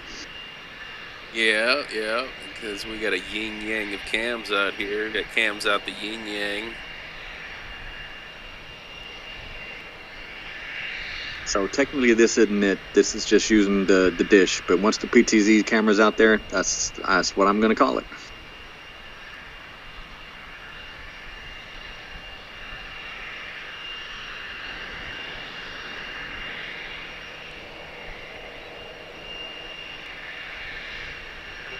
Well, being that they did that bit of depressurization here, we may not see anything else on the ship unless they decide to refuel again.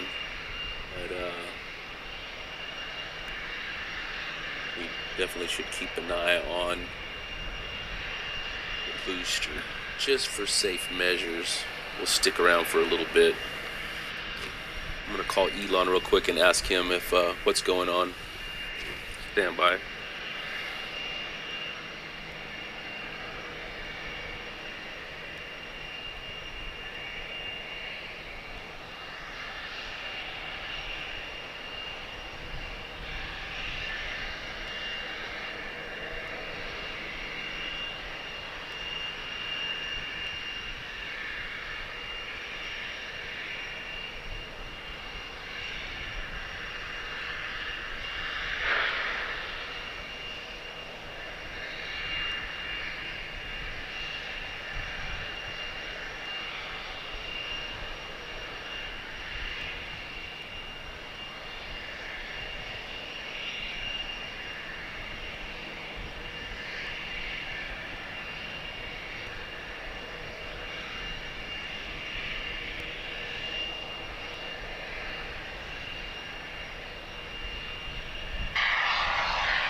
To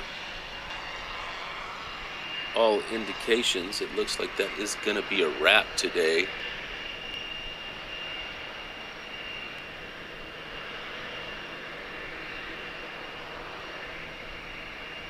Other than watching the frost die back down and the rest of the detanking. Short and sweet and to the point.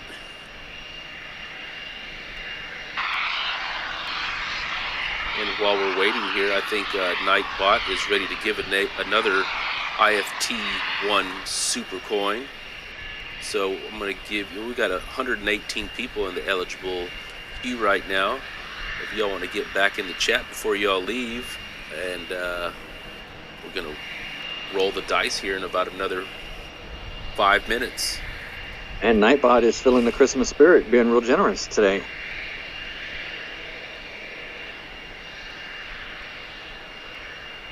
Yeah, that's the good thing about Nightbot. Sometimes, sometimes it can be a diva and put people in their place, but at the right time, comes in just handy for just the right person.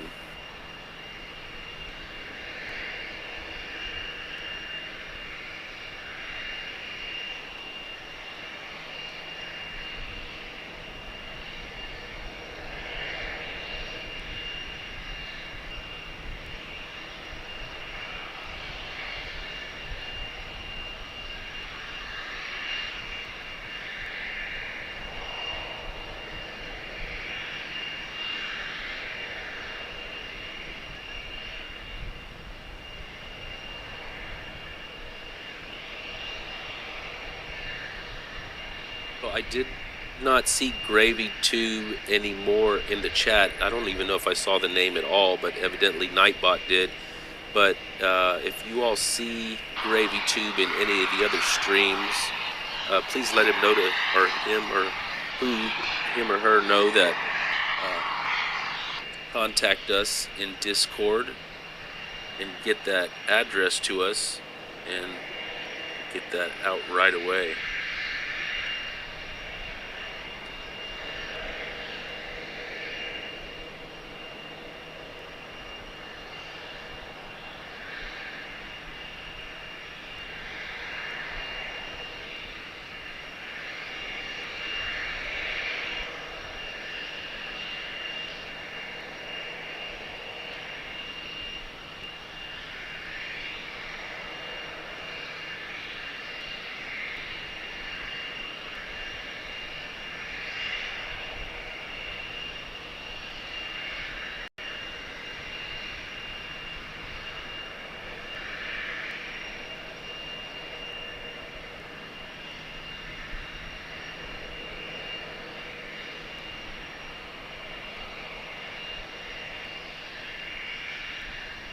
Eagle-Eye Chuck, I'll get in contact with you and we'll get you a real special discount.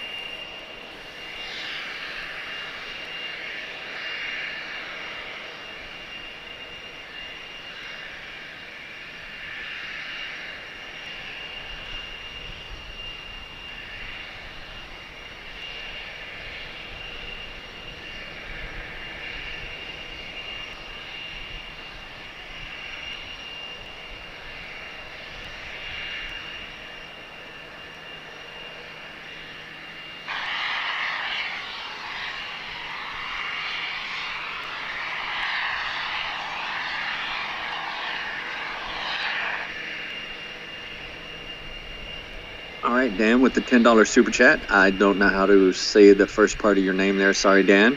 But thank you for that $10. And let's go for 2 static fire. So Dan's looking for the doubleheader today. I feel you. I'm ready for it too.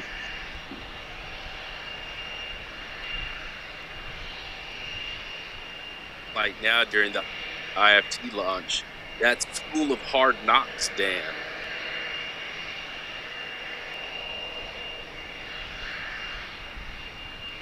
All right, I see it now. Okay, yeah, I just didn't want to butcher it and screw it up. I got you, Dan. Next time I see that, I'll know. Yeah, I was trying to pronounce that during the IFT-2 launch, and a guy from Spaceflight Now told me, "Hey, man, that's a School of Hard Knocks." I was like, "Oh, wow! I can't believe I never saw that before." And all these months, I've been seeing him come up on the chat, and I was like, "What kind of name is that?" Duh.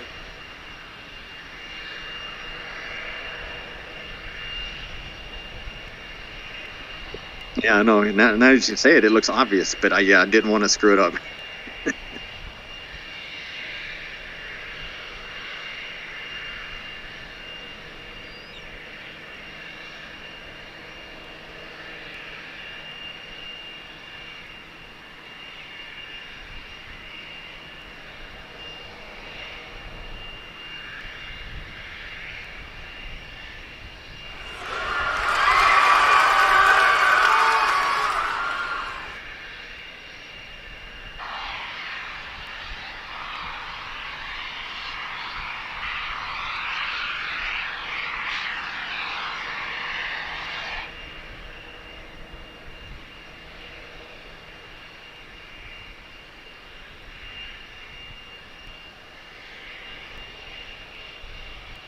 right, another lucky winner. We got KU Dude 48 winning a coin. Congratulations, dude. Yes, sir. QDude48. Make sure you get us your address in Discord right away, and we will hook you up. Get that out to you as soon as we can. QDude48.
Hey there, Cynthia. Those chairs were, I guess, from the chat pot.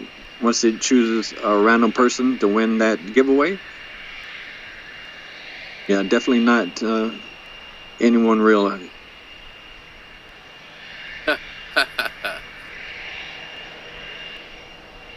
We also have WizKid back in the house with another $10 super chat saying that Elon left me on red.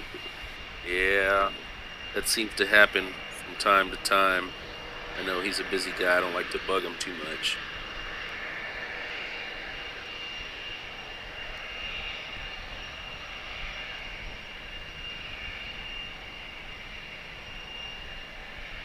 And he totally left you hanging at the Mary Martini mixer. He didn't even show up. Yeah, I figured he had another Christmas party to attend, so maybe next year. Yeah, all I heard was crickets.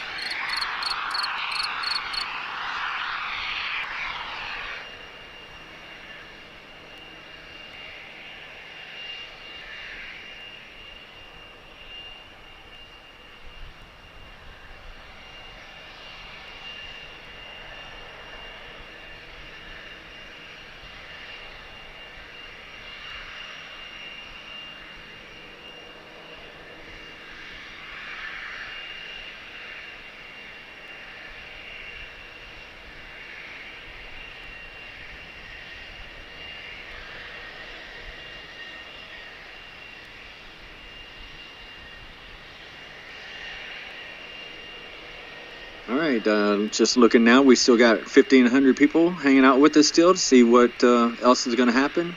Hoping we see some more activity either with the ship or maybe, now we saw the orbital tank farm doing some stuff earlier. Maybe something going on with the booster. But thanks for sticking around with us. And I think today we got up to around 2,800 if I remember right. So a good amount of viewing and people supporting us. So good deal. Appreciate you.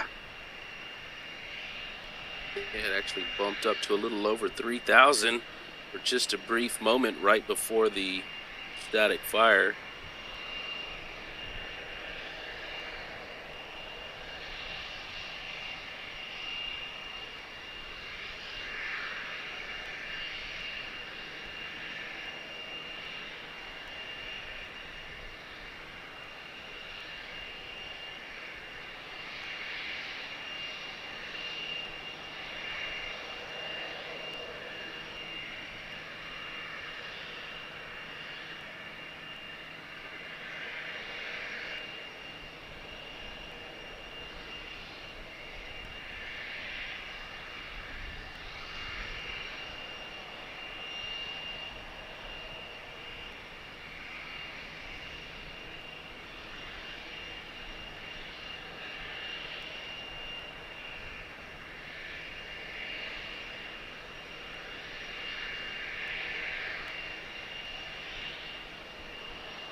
astronaut says he can't hear me. Not sure why not.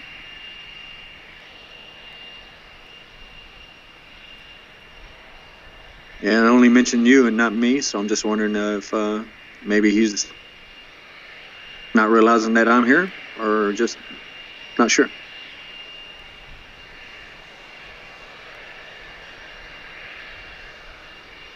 Friday Ray in the house. I see you, my buddy. And Jill Clegg, as always. $5 to Lab Chief and Nerdle. Merry Christmas and Happy New Year to all. Thank you, Jill. I also appreciate all the donations that you give during our videos. Really appreciate that.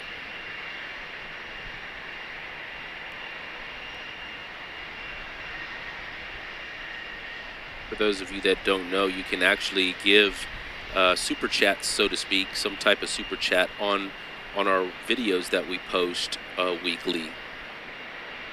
And Jill is one of the people that always gives out every time a video comes through. So super shout out to her on that.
We will probably not see any more activity today other than the remainder of the detanking process.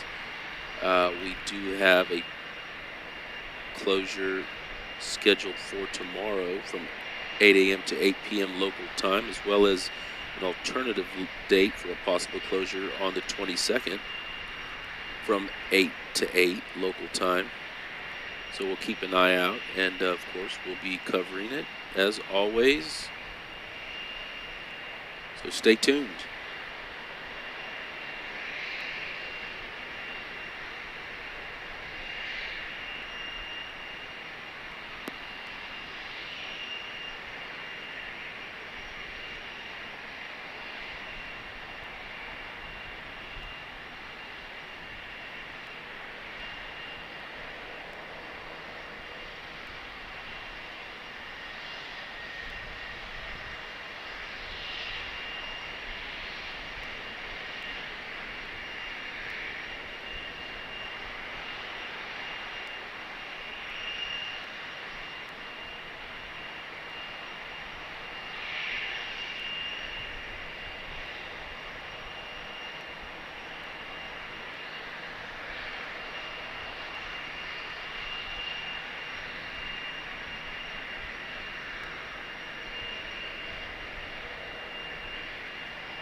All right, yeah, let me talk to you real quick before we get off, too.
All right, guys. So we're going to go ahead and wrap up the commentary for now. We'll keep a close eye regardless and see if anything else is going to materialize on the orbital side and the booster. But until then, I appreciate everybody hanging out with us today, all the super chat coming through, all the moderators helping us out. It's been a fun ride this morning and this afternoon, and we'll wait and also see if something materializes tomorrow or the next day. If not, we will be seeing you possibly before the new year. But until then, Merry Christmas, Happy Holidays, Happy New Year, and it's LabPadre out. Same for me. Thanks, everyone, for joining. Happy holidays. This Chief out.